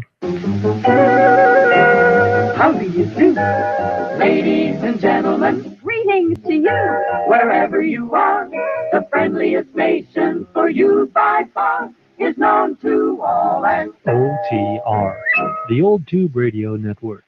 The station for you is OTR.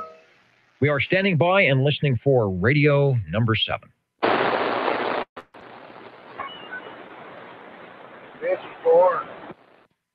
Hello, 54, Larry, over. Yeah, this in here is the S23 R27. You know, it's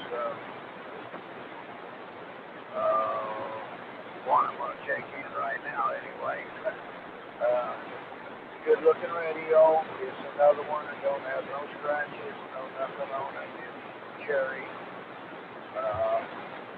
Of course, now I still got to do a little tuning and stuff on it. You know, I got to struck my light. It knocked them all out. I had to fix every one of them. I got them all going now. I just got to go and do the final thing up there, Roger. Yeah, it takes a while, slowly but surely, and it's nice having you back on the air, keying up with a lot of radios out of your collection. I'm going to put a shot of the R27 S23. I think this might have been, I don't have an ID on it, but this might have been Joe's setup because it's also has the 180 amplifier on it. Really nice audio. This is definitely a much easier copy than the Mobile Air, so I'm assuming it has a little bit more power output. The audio is clean and clear, and of course it has the infamous Browning ping. So hats off to you for getting the Radio Shack back in order enough to fire up some radios for us. Over. Yeah,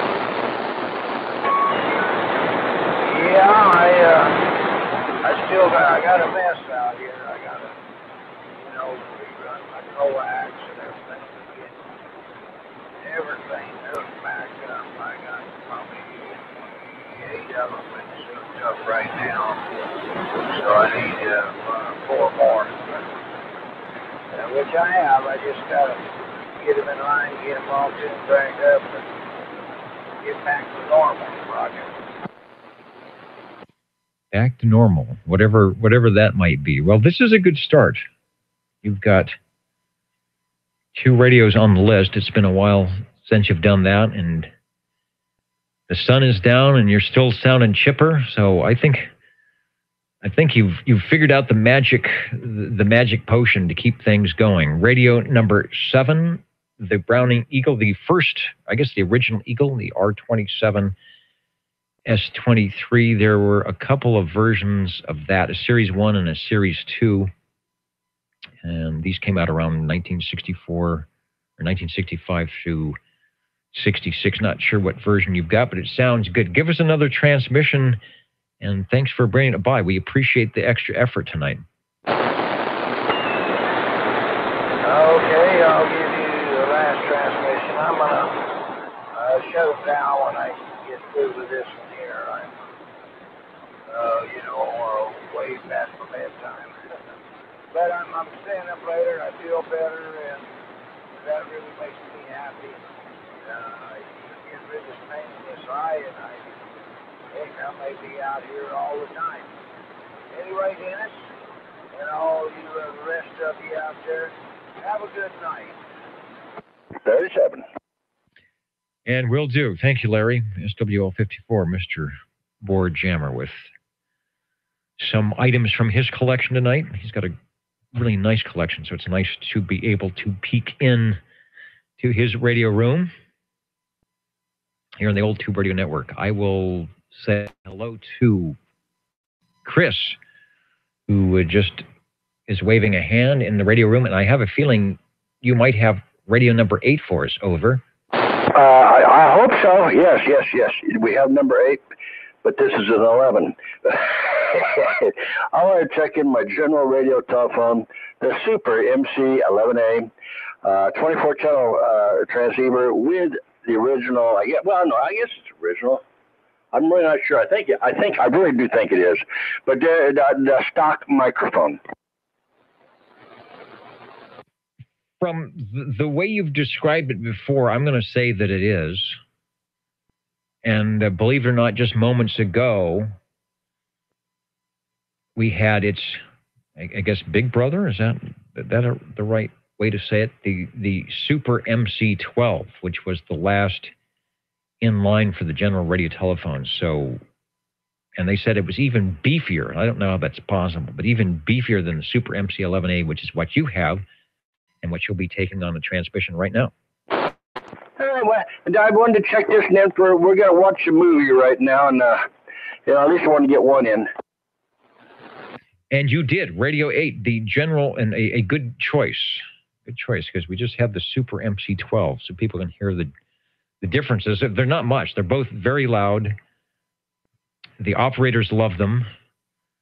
And at least this one, I guess the FCC was starting to point their finger, but they didn't ban it altogether. The General Radio Telephone Super MC11A.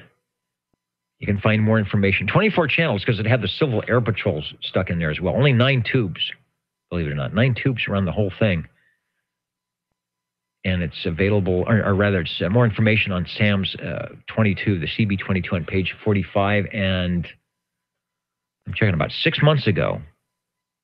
5 months ago, 6 months ago, one sold on eBay in working condition for $282. Take another transmission on Radio 8 and then go make some popcorn.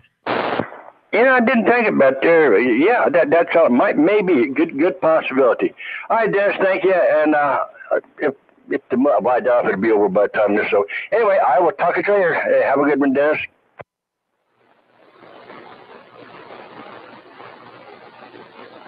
And you are listening to the Old Tube Radio Network. You're listening in the latest style. 27.085 megahertz. Channel 11, Old Tube Radio. In wonderful Fresno, California. Sorry about the, for those listening in on the digital side, the changing audio level tonight. For some reason, the internet stream wants to put everything on self-adjust and keep the levels quite low. So I'm trying to keep things where you can hear them. But if the levels are going up and down, it's not you. Please adjust your set, because I can't adjust mine. Looking for radio number 9.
Not doing too bad for a holiday weekend. I wasn't sure if we were going to have any radios tonight. Looking for radio number 9.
I was just thinking 30 years ago when we were doing this, there was something that we used to read about the old Tube Radio Network going on the air, and feel free to use the frequency as normal, because we realized, and this is something that was 3 hours, that we were actually tying up this channel for 3 hours. And 33 years ago, there was a lot more, as you all know, if you were out there were a lot more people on the air that had radios hooked up in their cars and base stations and things. So they always tried to be polite and said, after, feel free to break in and make a call and do whatever you need to do on the channel. We're not taking over. And now, as you can hear, we could go for hours if it wasn't for the old Tube Radio Network, maybe days.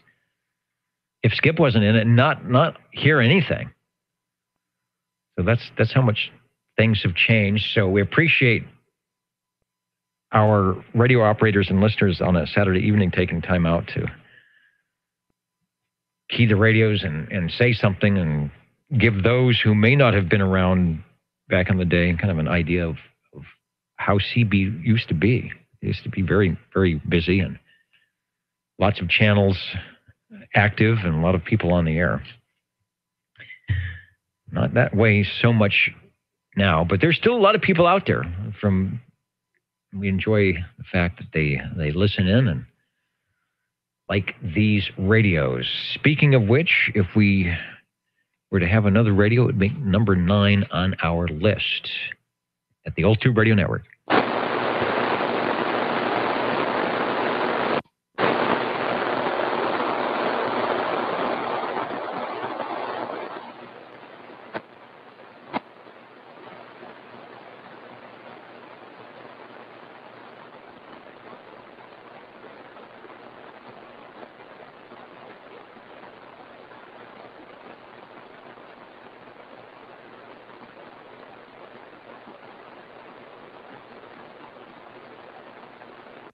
Listener on the digital page from Spokane, Washington.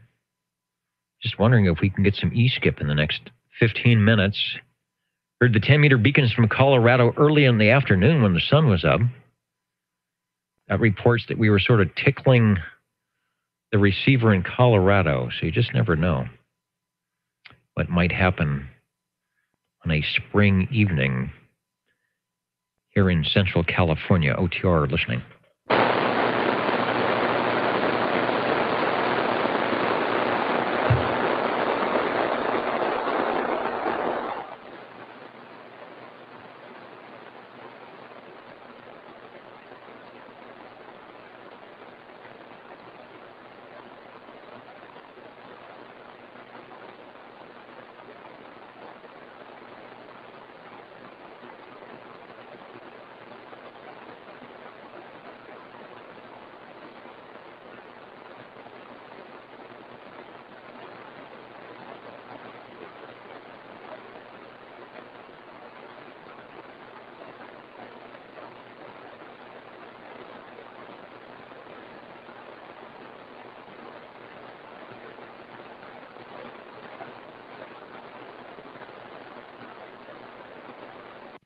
LBP mentioning that cell phones have sort of taken over. I guess I was reading some of the posts talking about Channel 17 and Channel 19, saying things have been quiet there, and some trucks now don't even have the co-phased whips on the mirrors anymore. I guess you can get traffic reports and info on the cell phone. But you know what? Nobody ever got a bill at the end of the month for keying up their Cobra Cam 88. So there's some advantages here.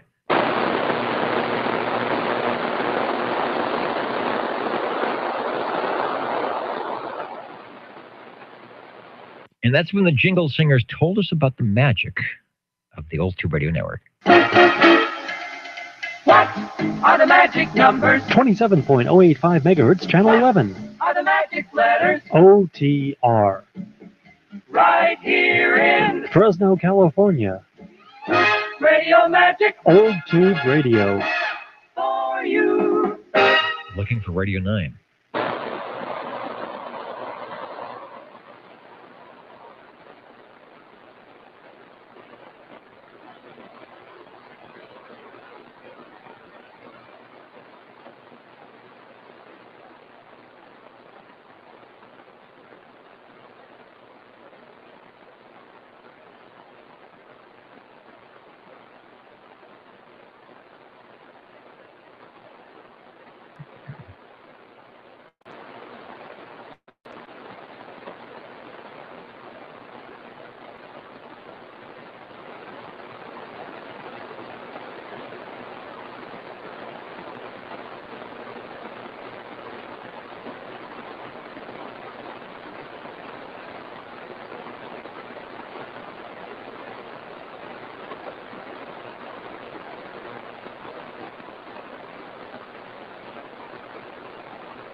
would it be time for perhaps a Magic iTube radio? That would be Radio 9. It would be a perfect time. Over. Oh, good. Well, I got the sliding glass door open right now. It's pretty chill in here, but every time a breeze comes in, you can kind of feel warm air coming off of a Robin T123 for your listening pleasure. With some great Robin audio beaconing all the way from Fish Camp to Hendersonville, Tennessee, to our station listening in Australia, up in Washington, all enjoying the sound of the Robin, R-O-B-Y-N T123. Hey, that picture's coming up. I think the picture base was off, and if I switch over there, we will see that indeed it has the Magic iTube, not in the circular, for those who remember Pac-Man style. This is the 6RE13, I believe, where we're looking at the side of the tube. And when we go back to you, sir, you will be able to make the two little top and bottom sections of that tube possibly come together in the center of the slot there.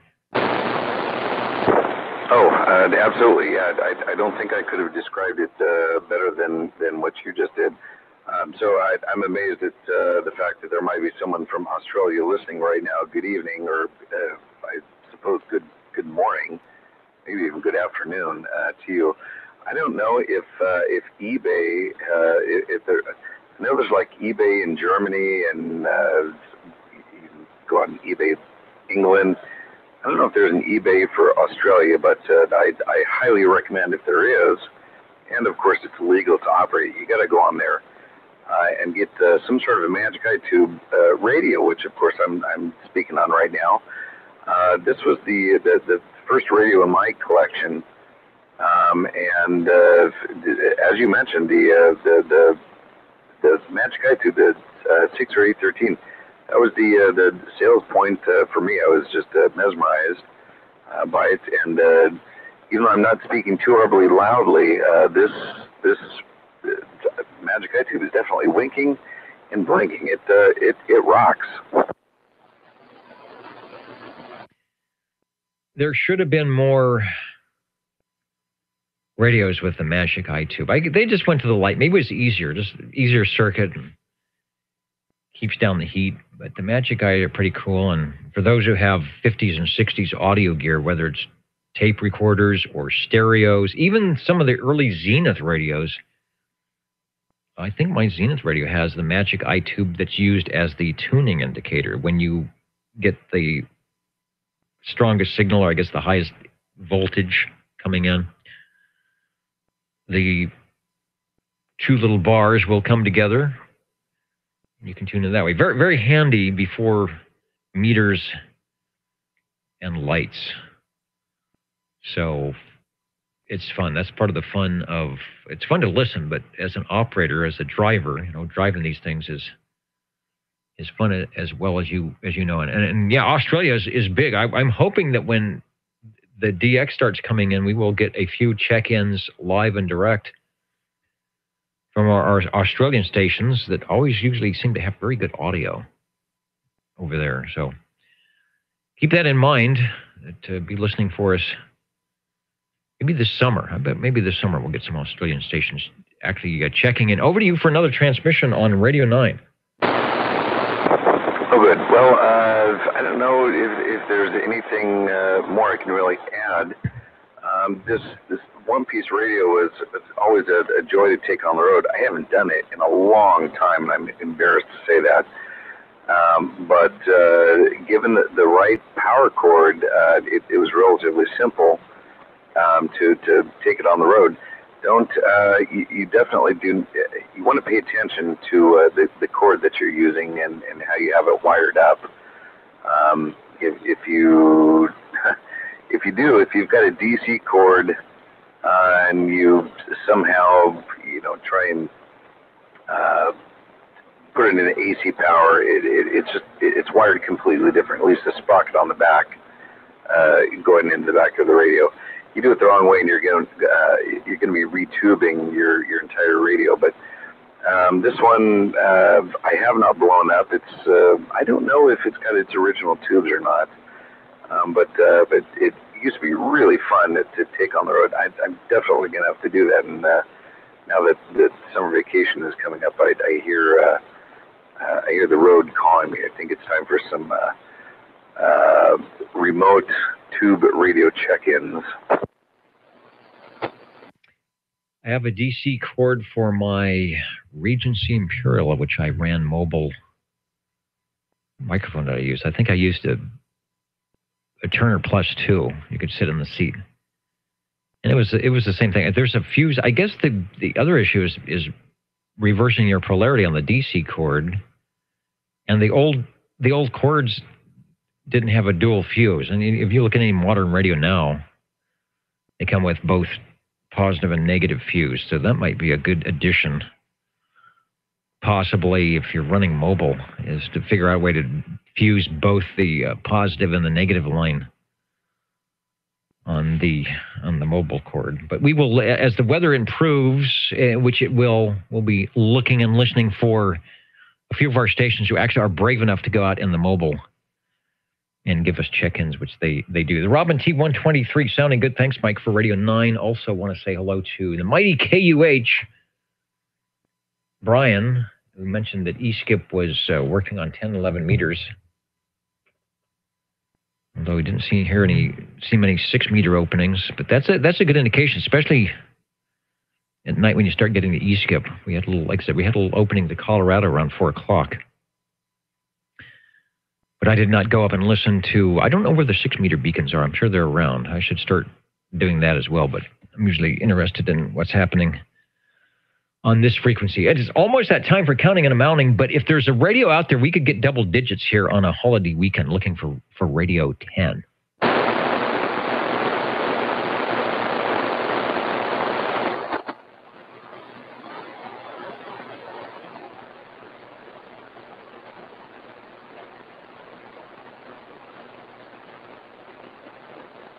Talking about 6 meters over on the video side, and I think, Kevin, if you probably remember better than I do, is when you and Jim and maybe Rob were just licensed, and we were right in the top of what was the cycle from 2000, 2001, and it sort of had a double maximum, and we did a lot of 6-meter openings and craziness where it's 40 over, 30 over, 20 over on 6 meters, and it might last for 10 minutes, and the grid square comes in, and all these grid squares in the same area, you get those little hot spots, and then they go away, and you get another area with grid squares.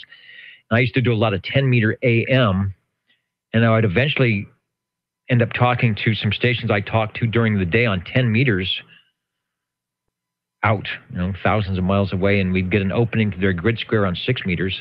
Though we didn't do AM. I think the AM frequency is 50. I want to say it's 50.400, but there is an AM frequency on 6 meters as well. Listening and looking for jingle singers are tapping on the glass. All right, we'll do the jingle singers, and we'll see if we can get Radio 10. Let's do some spelling. OTR. 27.085 megahertz. Channel 11, Old Tube Radio. Old Tube Radio.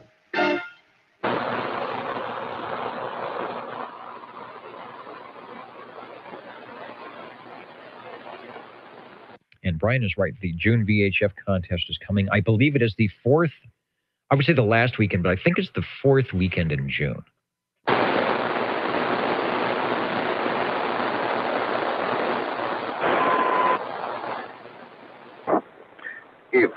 If you're trying to kill some more time and give more people a chance to warm radios up, which I think is highly unlikely at this point in time. We got to chat about last weekend. Last weekend was pretty fun.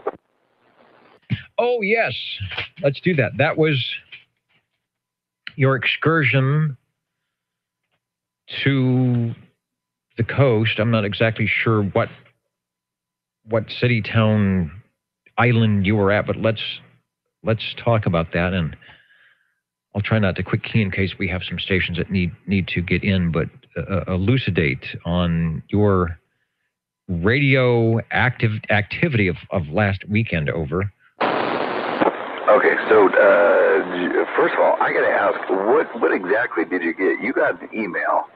Was it semi-coherent? What did that look like? Yeah, you would ask me here, and I'm not prepared. I'm going to scroll back. Oh boy. Oh, here it is. KPH Radio. Radiogram. It says, greetings from San Francisco Radio KPH. The attached message was received via Morse code at San Francisco Radio, Point Reyes, California. This came out of my email. It says, we hope you enjoyed receiving this radiogram message. Oh, I guess I have to preview it. So, and there it is, way off the edge of my screen. Okay, you know what? I don't think there's nothing like overly personal here, so I'm going to actually shoot the picture. I think I can do this so people can see the radio. Okay. This isn't working. There we go. There it is. I wanted to get the little logo. The KPH radiogram. Jeremiah O'Brien. Greetings from SWL 47 aboard the SS Jeremiah O'Brien.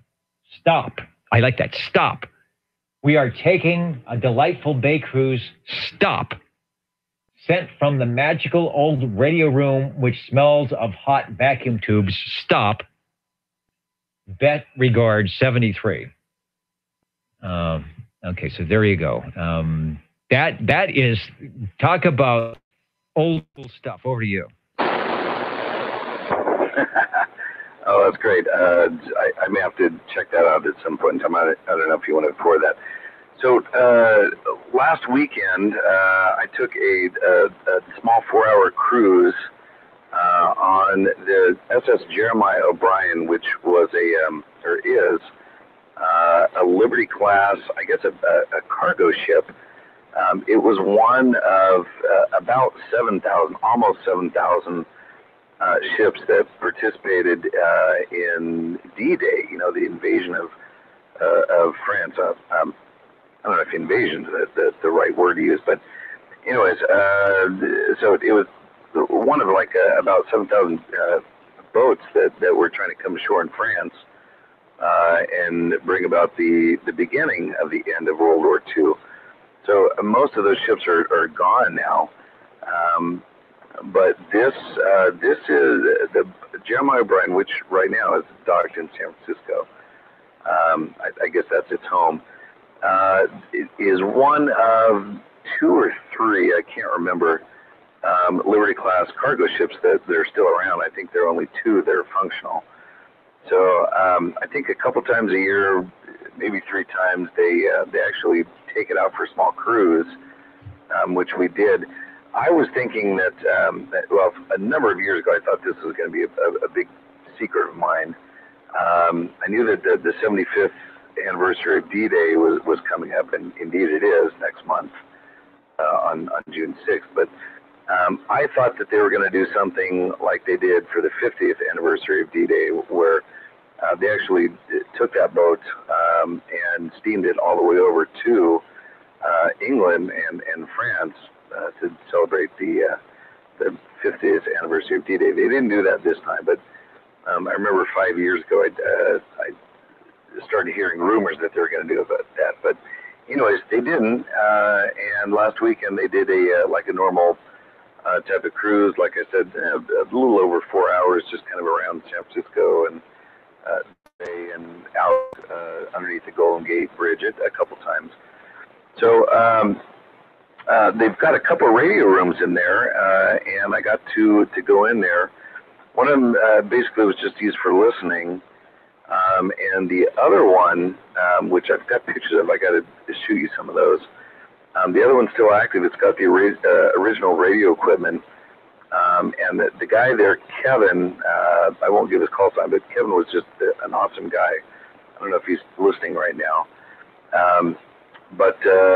So what I did was we started chatting, and he said, well, let's do this. I made the faux pas. I walked into both those small radio rooms and asked them if they happened to know the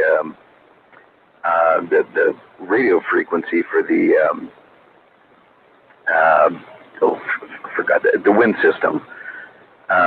Wind system repeater system up in San Francisco, and you just don't want to do that. Don't ask them about that type of technology when they're operating old, 75-year-old radio equipment, CW. They're just not that interested in that, and I think rightfully so. Anyways, so we struck up a conversation, and the wind system was not going to be in play. So he said, well, I'll tell you what, let's do this. Let's send a Morse code message, a CW message to that listening station that I guess contacted you. The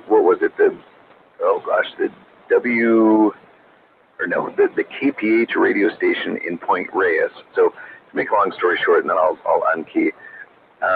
Morse code CW from the Jeremiah O'Brien radio room, sent a message to the KPH radio station in Point Reyes, just kind of north end of San Francisco. And instead of sending an actual paper radiogram, you got the email, and there it was. Yeah, the physical radiogram. And as you were describing what was going on, I've been showing on the video some pictures of the Jeremiah O'Brien, which I have up now. This is an older one. It says, SS Jeremiah O'Brien, America's last unaltered Liberty ship in operating condition, open to the public at her home berth, Pier 3, East Fort Mason, San Francisco, in the Golden Gate National Recreation Area. And I don't know what year that photo is from, but I've been showing some various ones. So a big ship. I don't know. When you go down, do you bump your head on stuff? You have to. It seems like it might be kind of cramped down there, but really cool that you got into the radio room.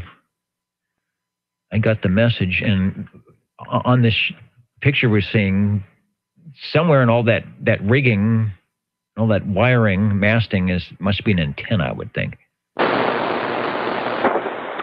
Yeah, actually, you're definitely right. I'd have to look at the picture to see exactly what was going on. But no, you could see where out of the wall that's the radio room wall, you could see those wires coming out, and they had. I can't remember exactly where they had those wires strewn, but I don't know how much power they were putting out. But I have to tell you, they had the compact fluorescent light bulbs that people are using in their homes. I'm sure I probably have a couple of them. They come out and they kind of swirl around a little bit. I'm sure everyone knows what I'm talking about.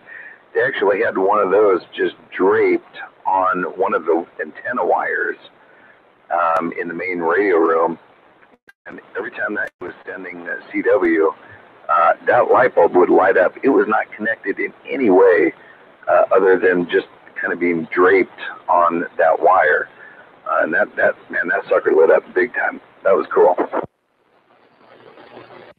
Now that is certainly old school. I'm going to go back quickly to the radiogram because I love the official, looks like 1914 logo and paper.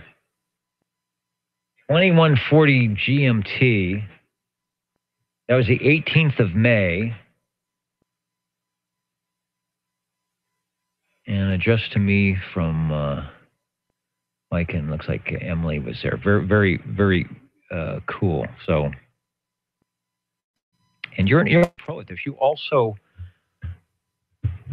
visited, and I don't remember when it was, last year, a couple of years ago, W1AW as well. Although I don't think you broke in on their old AM transmitter on the 11 meter band? No, at neither locations did I do that. Back when I was in Connecticut, they were.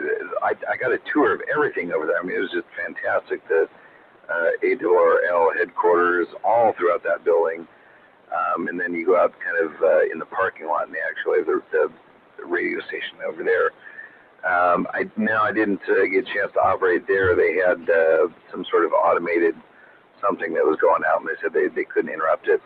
And I could not barge in and try anything on the Jeremiah O'Brien. Number one, we're just not going to talk about my pathetic CW skills, although I'm just began working on those. But number two, this guy, Kevin, that was the operator in the room, he had a small stack of messages that he was sending to that Point Reyes. Some kids had come in, actually maybe even a couple adults too. So he was kind of working on sending those messages. I felt lucky. I felt so privileged for the first time in my life. After I barged in and we had our great conversation, he said, "Well, I'm going to get this message out right now, and we'll mark it priority." And so that was kind of cool. But no, I did not get a chance to operate that. Okay, well, you probably would draw some ire saying, "Let me crank over to 27085." A video showing a shot from the deck. This is the deck of the ship. Pretty intimidating. There's all sorts of rigging and masts and wires. You have to be careful where you go. But I think you did well. I think they could tell you were a radio operator of some sort and wanted to impress you, which I'm sure they did. Plus, I like getting anything that says stop, stop. I'll have to research that. What the stop means. What was the purpose of that? Not being a ship person. Then my dad was in the Navy. I've got a Navy hat here somewhere. Maybe I should know these things. Cool. Well, thanks for that. Thanks for bringing it up. I had some stuff ready to go, and I forgot all about it. And then I mentioned it last week, and then you were actually there and on your way back. So we will try something cool again. So you did go mobile. See, it was a different kind of mobile contact. Yeah, I guess so. Actually, we were putting around at that point in time when he was sending it. There it is. Hey, it just made me feel good about myself. Thank you. All right, thanks. Thanks, Mike. And we might have talked ourselves, as we're getting ready to count an amount here, the jingle singer's ready, talked ourselves into double-digit radios. The break OTR from somewhere out on the west side. Go ahead. Okay. Number 20 here. This one barely pushed out, but hopefully you can hear me. I can hear you. I'll switch over to the Piss Week and S meter, if I can find the right switch to do that.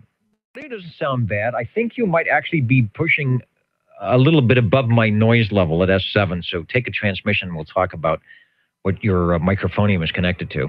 Hey, Roger. Okay, the microphone is the wrong type, so it's what came with it.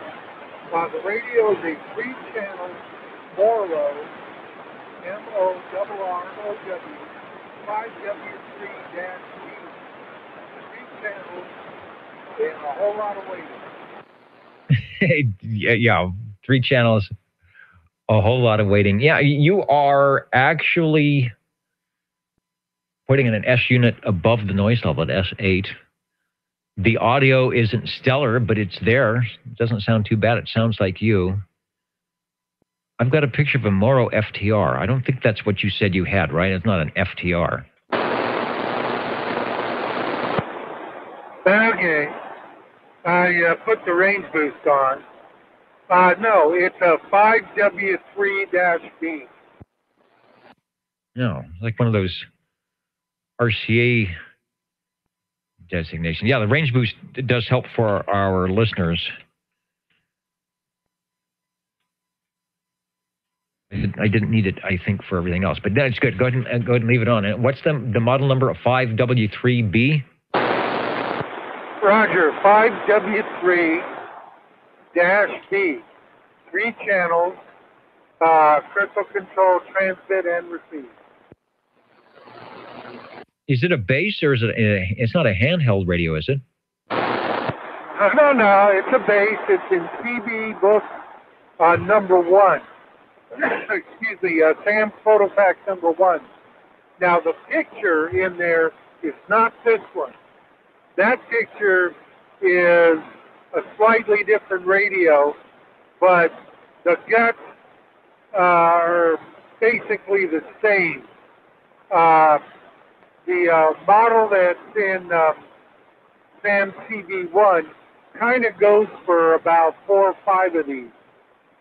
Now, mine's got a different speaker grill, plus it's the same 3 channels, but this one is the, quote, upgraded one, where you take this little front panel off between the speaker and the channel selector, and you have 3 holes with 3 trim caps, receive trim, and below that transmitter trim, so you can trim in each crystal on transmit and receive. Coolness. All right, I have found a picture. It may not be the right one, but it is the Moro 5W3-B with the speaker grill with the logoized M Moro.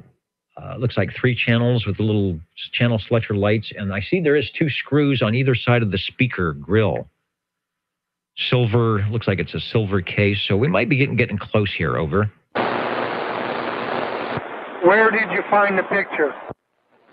In massive, mad searching and my little digits here on the keyboard, I want to, maybe I should give credit. Let me see if I can actually give credit to somebody here.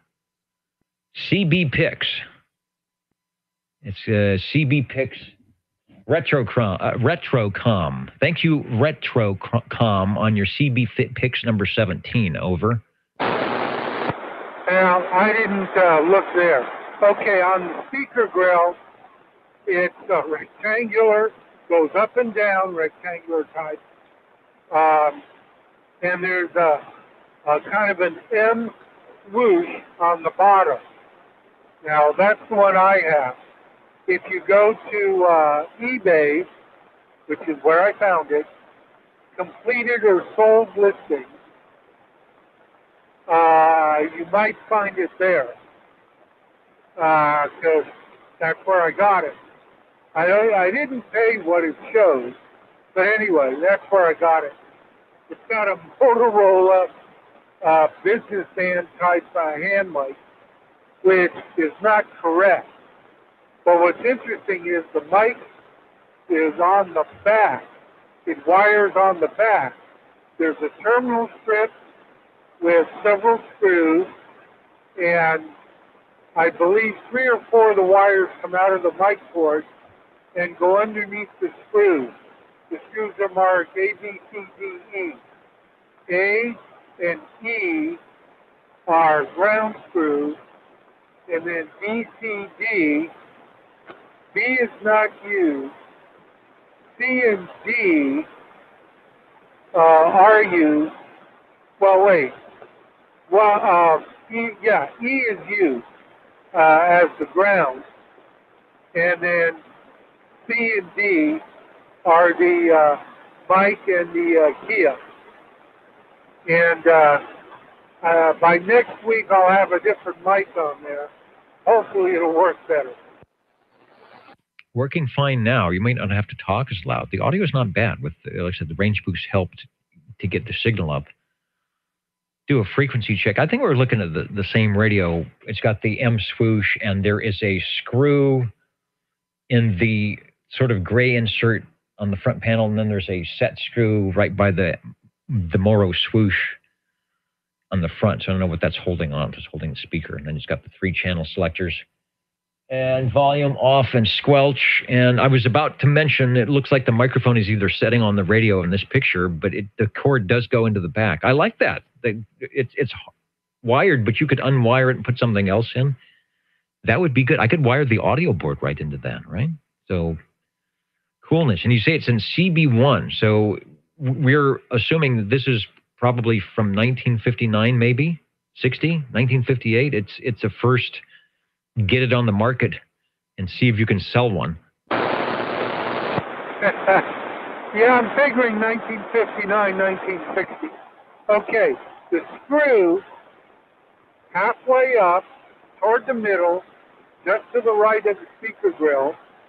You take that screw out, and that gray panel that goes across, you take that screw out, then you got to take the channel selector knob off, and the screw that holds the control in, the switch in, and the panel comes off. And then you get to the 3 holes that are about halfway in between the top light and the middle light going to the left, and there for channels 1, 2, 3. And then you have the same thing below, just about across from the bottom light to the left, and you reach in with a screwdriver and adjust the transmit and receive.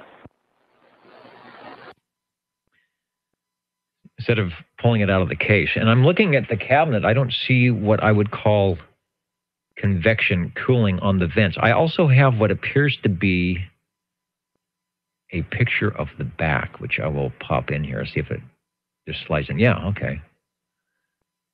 Okay, there's the microphone, the 1, 2, 3 microphonium connection, although they don't have the microphone connected, the coax connector, some type of a plug. In fact, there's a couple of plugs. There's a lot of, and there's a switch. There's a lot of technical wizardry you can do here. It looks like some adjustments in the back. Those early radios, when the FCC didn't know better to say, hey, wait a minute, you can't do that. You can't let people put a screwdriver in the radio. They might do something. This is well before that, over. Oh, yeah. When I didn't have the range boost on, I was just above the noise level. You were, I'm going to say S8. Noise level's at 7, so you were at S8, and I could hear you fine, but of course you came up another 6 to 10 dB with the range boost, and that helps the audio bit on the receive, but I could hear you okay, over. Okay,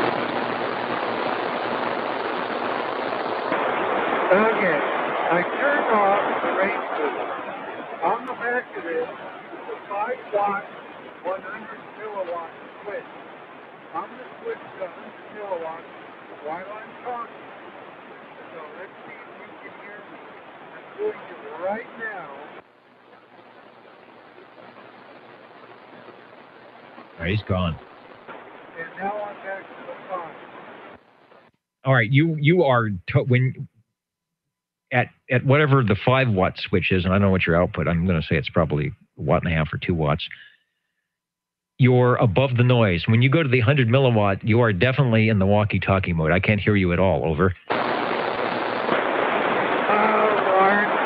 I was hoping you could. Well, okay, this has, hang on for a second. It has what numbers? No, I needed to switch the thing back on. Okay, this has 1, 2, 3, 4, 5, 6, 7, 8, 9, 2. It's got a 5Y3 rectifier.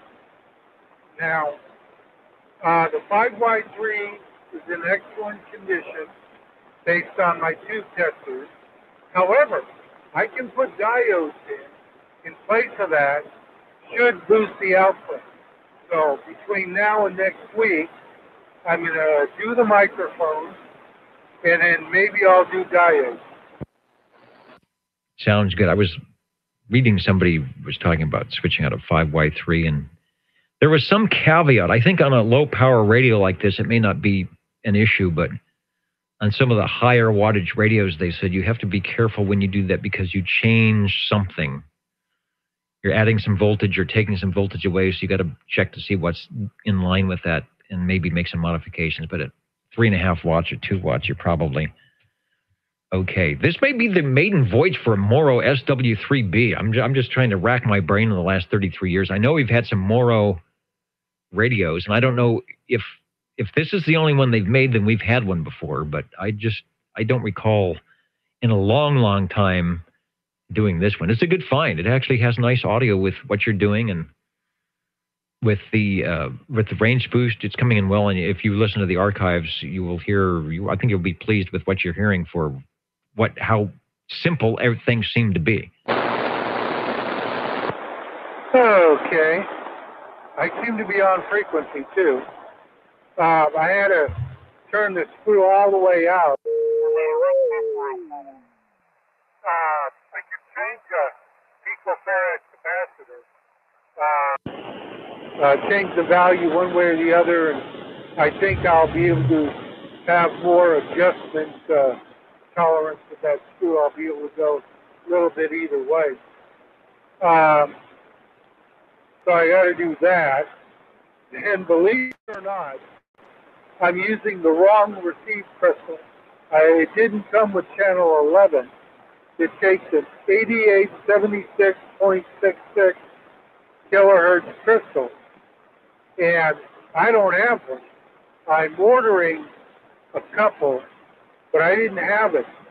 But I remembered that on some radios, I could take for that frequency, I could take a 26630 and put it in, and I'd still receive, but maybe not as strong. And I found I have about 20 of those, the Johnson type crystals, for the Messenger 1 and 2. So I got a bunch of those. I found a real good one, stuck it in there, and I hear you fine, although if I switch to 2 other channels that I did have receive crystals for in this radio, the overall gain is higher on with those. So I'm going to be ordering that. But I got it to work, and I'm happy about that. One thing about this, when they put this together at the factory, you take the you take the ends of the resistors and capacitors, and you solder them in, but you're supposed to put them in, kind of bend them around, right? Well, half are bent around and soldered. The other half are just poked through and soldered. So this thing had about 5 cold solders that I had to fix. Fixed them well. Hasn't skipped a beat. Did the 0 beat 27084.6, so maybe 400 cycles low, but it's good audio when I go to sideband. It detects it well. Let's see, what else? I had another item I was going to tell you about. Oh, the clever on the 26630. So what you're doing, and then you're adding the 455 adds to that to come to 27085. I'm surprised they don't. Why wouldn't they do it like that anyway? Why would they have the 8? Is it just a better receive way to do it that way when you're running the 8 megs? But anyway, I can see what you're doing. It's like the old walkie-talkies. We used to have take the crystal out and it'd be 455 down the other way. So it's a good deal. And you're hearing the likes of me, so the receiver can't be that bad. Transmitter is good. Audio is good. I think you should get the nice studio microphone and audio amp and match it into the back there. You might be surprised. You've done a good job. Radio 10, the Morrow SW3-B from, we think, about 1959, somewhere in Sam's CB1 here on the Old Tube Radio Network, where we're winding things up. It's staying on a little bit late tonight, so we could test out the maiden voyage of a radio that I don't think in 34 years we've ever checked in. Over. Hey, Roger. Well, the way this is wired on the back, I could simply wire another mic on. However, what I'm going to do is take a short piece of mic cord, maybe 6 inches, wire it on there, have a female, we'll say a 4-pin Cobra plug. And then that'll come around the side so I can plug mics in really quick. And that's what I'll do. Now I've got a couple amplified dynamic mics, hand mics, that I've got around here, that leftovers from Red Monkey. I snagged about 10 or 11 of them. And they take a AA battery, so that's great. So I'll try that. And then also, I've got an amplified D104 that I'm going to give a shot with and see what we can come up with. Now, in the same PhotoFax picture of the radio that's close to this, it shows a microphone that appears to be similar to the mics that come on some of the Raytel, my Allstate radio, the ones that use the some city phones, 4 or 5 channel radios that use the carbon mics that have a small little amp circuit inside the radio. So the mic goes, you plug in the mic, or it's already wired in, it goes through about a 3 or 4 part little circuit to give it a little voltage and a little amplification, and that's what they use. Now, the picture seems to indicate that mic, but in this radio, I do not see the amp circuit. I see a small transformer going right off the microphone into directly into the 6AQ5, but there's a small amount of voltage, about 10, 15 volts, going through the transformer. So I think that is supposed to do the amp. So I'm not sure whether a D104 or any other amp might work, so I might just be stuck with it. Could be an impedance thing if you have a way to match it. I bet an amplified, like a Turner microphone that has a little bit of the low frequency boost in it might work well, but like you mentioned, if you can't get an older style D104 where you could match up the impedance, could work well. But, well, that's why we're here, the Old Tube Radio Network. Bring your toys, bring your microphones, and we'll play on the air and get it recorded, archived, and you'll be able to decide which one you like best. Talking to Harvey on the Morrow SW3B, a new item for his collection. As you heard, he had to do some Sherlocking and some troubleshooting. He's got the thing working quite nicely. He's not that close to me, and with the way he's got things set up, it's sounding nice. It's on frequency, and not bad for something that new in the box in 1959. What do you suppose that cost? Brand new, $129. Probably wasn't cheap by today's standards. Over. Probably a little less than this one. Yeah, there you go. All right. Thanks for the Morrow. We'll wrap things up, and I will at 10:32 log in the Browning Lavatories radio, which you will tell us about briefly as radio number 11 tonight, before we sign out of here on the Old Tube Radio Network. Back to you. Here is the Browning Lavatories Golden Beagle R68 T68 by Browning Lavatories, with the Browning Lavatories medallion on the back of the mic. And for those who look for Browning stuff on eBay, you may have noticed a Browning medallion sticker that a gentleman back in Michigan is selling. And I'll take some credit. He's doing that with a little bit of assistance from me. He had one that was too yellow and was too big. So I measured mine, because I have several of these, and did the colors. I was able to find the color on a color chart and give him the color chart number, give him the dimensions, etc. Because I, for some reason, couldn't send him a picture, and he came out with that sticker. I don't have a sticker yet, because I want the real thing. But for those who want a Browning medallion sticker, you can find it under Browning stuff on eBay. I think he's selling it $14.95 per sticker, and he says the size is like one of those punch outs from outlet, metal outlet box. I'm not sure about that. I'm looking at mine, but he says it is, but I don't think so. The Browning medallion is a little bigger than a $50, I believe, and smaller than a silver dollar.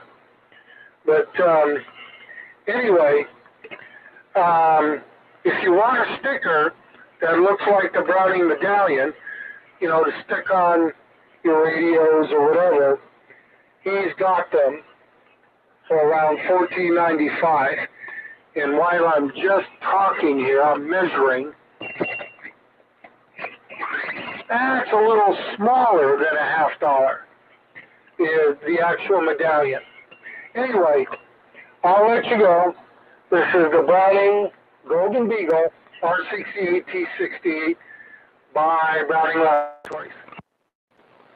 So trade your original silver dollar in for the Browning silver dollar. Somebody will get a good deal out of that, I suppose. I was showing not perhaps the one you were talking about off of eBay, but a likeness of the Browning logo, the circulars, concentric circles with the scripted cursive BL in the center. And this one was kind of yellowy gold. So I think it's something like that. And it's hard to see the size. It didn't fit very well.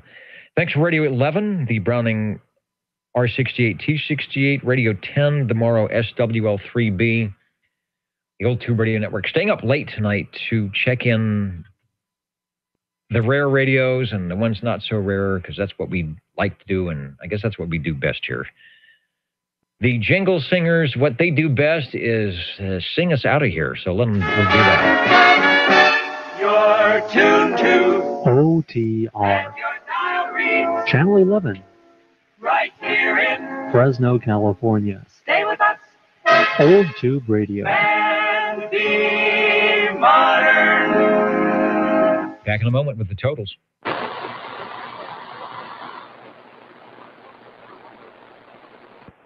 Hey, if you don't mind, just throw in another Robin, a 123B, just for good measure.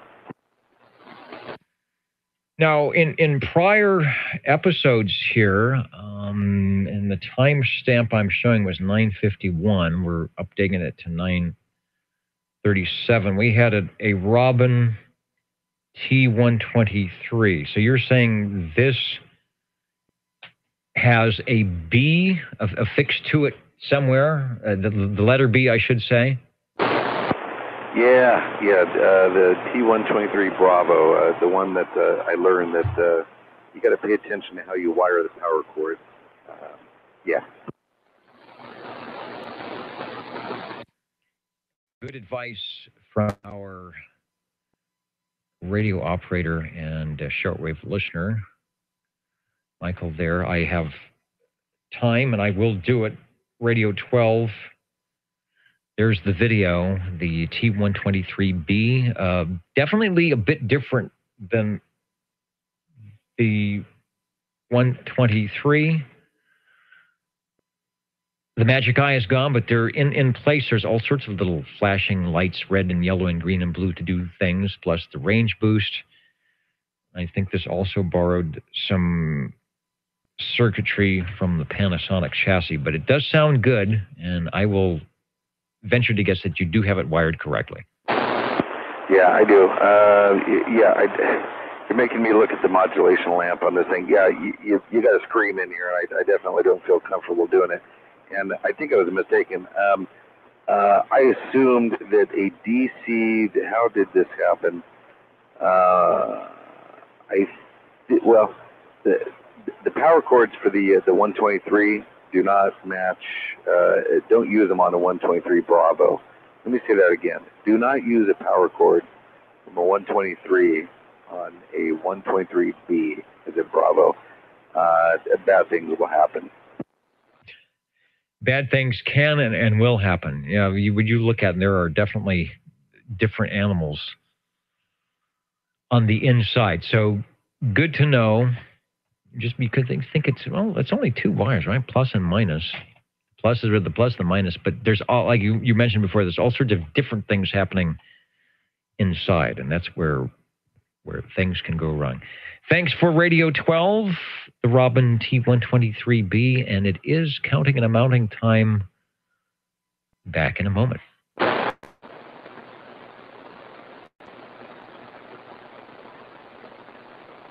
We managed to do this without any type of e-skip. I really thought we might have had some far-off lands checking in tonight. Ladies and gentlemen, time now for the current OTR totals. Wow, they are fired up loud tonight over there. I think they want to go home. Read the list. I will do that. We had 57 check-ins on the SWL side tonight, 11 on page 1, 14 on page 2, 13 on page 3, and 19, that's like the whole page, 19 on page 4, plus those mystery check-ins that aren't on any list, and you don't need to be, I say that a lot, you don't need to be on any list. This is not a club. We do not have a secret handshake or any special name tag. You just need to either have your Universal Media NetWeb device where you can say hi to us and do it that way, or maybe your CB radio of any style, any flavor, tube or not, to come in and say hi to us. But we are here on Saturdays to talk with and talk about, as we have been doing, those collectors with the tube radios. I'd like to come by and share them with us and do a little testing. We archive the video and the audio, so at some point they can all watch it back and listen to see what they did and decide, yeah, I like that. I like what I did. I don't like what I did. My radio sounds good. It doesn't sound good. So that's the free service. There's many things free. That's the free service here of the Old Tube Radio Network. Radios tonight, we had 12, not bad for a holiday weekend. The most heard manufacturer tonight, as I look, because we had a couple of extra check-ins right at the end. I want to make sure. This is interesting. We may have a tie, because I forgot. We've got Brownings and the Mobile Air is a Browning, and then we have General Radios. So I'm going to say there's a tie between the Brownings and the General Radios. We'll see what happens here. Cobra Cam 88. That's the one I thought was going to take the show tonight, because they started off strong. The first one, Radio 1 from Paul. And I know probably somewhere in Tennessee, there was a Cobra Cam 88 lit up and ready to check into the net if we would have had conditions, and maybe a microphone to go with it. That would have given us a three-way tie. Radio number 2, the Golden Eagle Mark III SSB from Mark. Then Dennis was on his Cobra Cam 88. Radio 4, Steve on the General Radio Telephone MC4. It's working. From the collection of SWL1.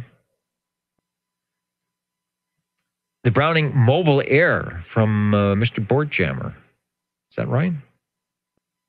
I thought it was somebody else that checked that in. I've got it under Larry. Larry, if that was your radio, I'm glad it was. Radio 5. Larry did good tonight. The Radio 6, the General Radio Telephone Super MC12. It's Paul's radio. The Browning Eagle R27 S23 from Larry. Radio 8, Chris on the General Radio Telephone Super MC11A, followed by the Robin T123. We got another Robins. We could add a four-way tie, right? That was from Mike. Radio 10, the Morrow SW3B from Harvey, followed by his Browning R68 T68 Golden Eagle, and then the Robin T123B from Mike, Radio 12. So we did okay on radios. Thanks to all you who are staying up late with us tonight in the wee hours of Sunday morning, where some of you are. And we are always glad to have anyone and anyone right along with us and give information that you have. Help us out like you do. Thanks to Frodex, SearchLawrence.com for keeping the Nixie tubes running, and thanks to all of you for keeping this forum on the air, the Old Tube Radio Network. We will catch you next Saturday. What is going on? I have an event that I'm going to for the radio station, so I should be here. It may be nip and tuck, but I do believe I will be here in the air chair next Saturday, which should be June the 1st of June. Who knows what the weather's going to be like. Good night, everybody. We'll talk to you later. Thanks for staying up late. The Old Tube Radio Network signing out. Thanks, Dennis. Good job. Good night, OTR.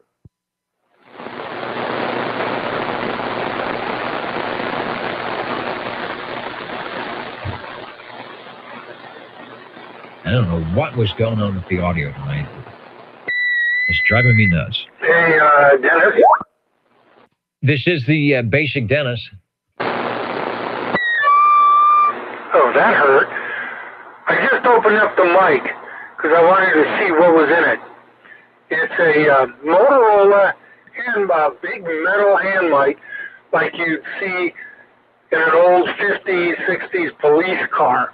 Little big heavy-duty mics that you can use as a weapon. I open it up, and there's just a leaf spring-type relay and a carbon cartridge. The large style, which is what's in my Sonar FS3023 hand mic that also has that little amplifier circuit in the mic, powered by about 70, 80 volts. Well, this one has a carbon cartridge, goes straight into the radio through a small transformer powered by what looks to be about 10 volts. So I doubt if I could put any amplified mic on. I'll give it a shot and see what happens, though. We'll catch you next week. Okay, might not need it. Might just need the right impedance, high gain, whatever. I mean, you know what the general radio telephones do with no amplification, so it could be interesting. We've got it archived. I've kind of got it in my brain how it sounded. Again, it wasn't bad. It was actually nice. When I went to sideband, you had some. I could hear the audio. What was the one Paul was on? He was on something. When I turned to sideband, I couldn't hear him at all. Or maybe it was his Cam 88. Anyway, it's had enough audio, so a little bit more wouldn't hurt. That's for sure. All right, good night, everybody. The video is still up. I guess I could say good night. Who's still in there? California, Maryland, Tennessee. Well, Robert, I hope we did okay with Cobra Cam 88 tonight. We may not have answered your question, but we came up and the info is there thanks to John Lee about the microphone, Amphenol microphone. There's the possibility of rewiring or modifying to put the microphone in the back so you can plug your favorite in there. But they all work, seems easy to do, and they have great audio. So good night, everybody. We're going to pull the plug on the audio, the video, and everything else. And as we used to say, returning the channel to normal operation, which is basically a bunch of static. We're supposed to get rain tomorrow. See what happens. Good night, everybody.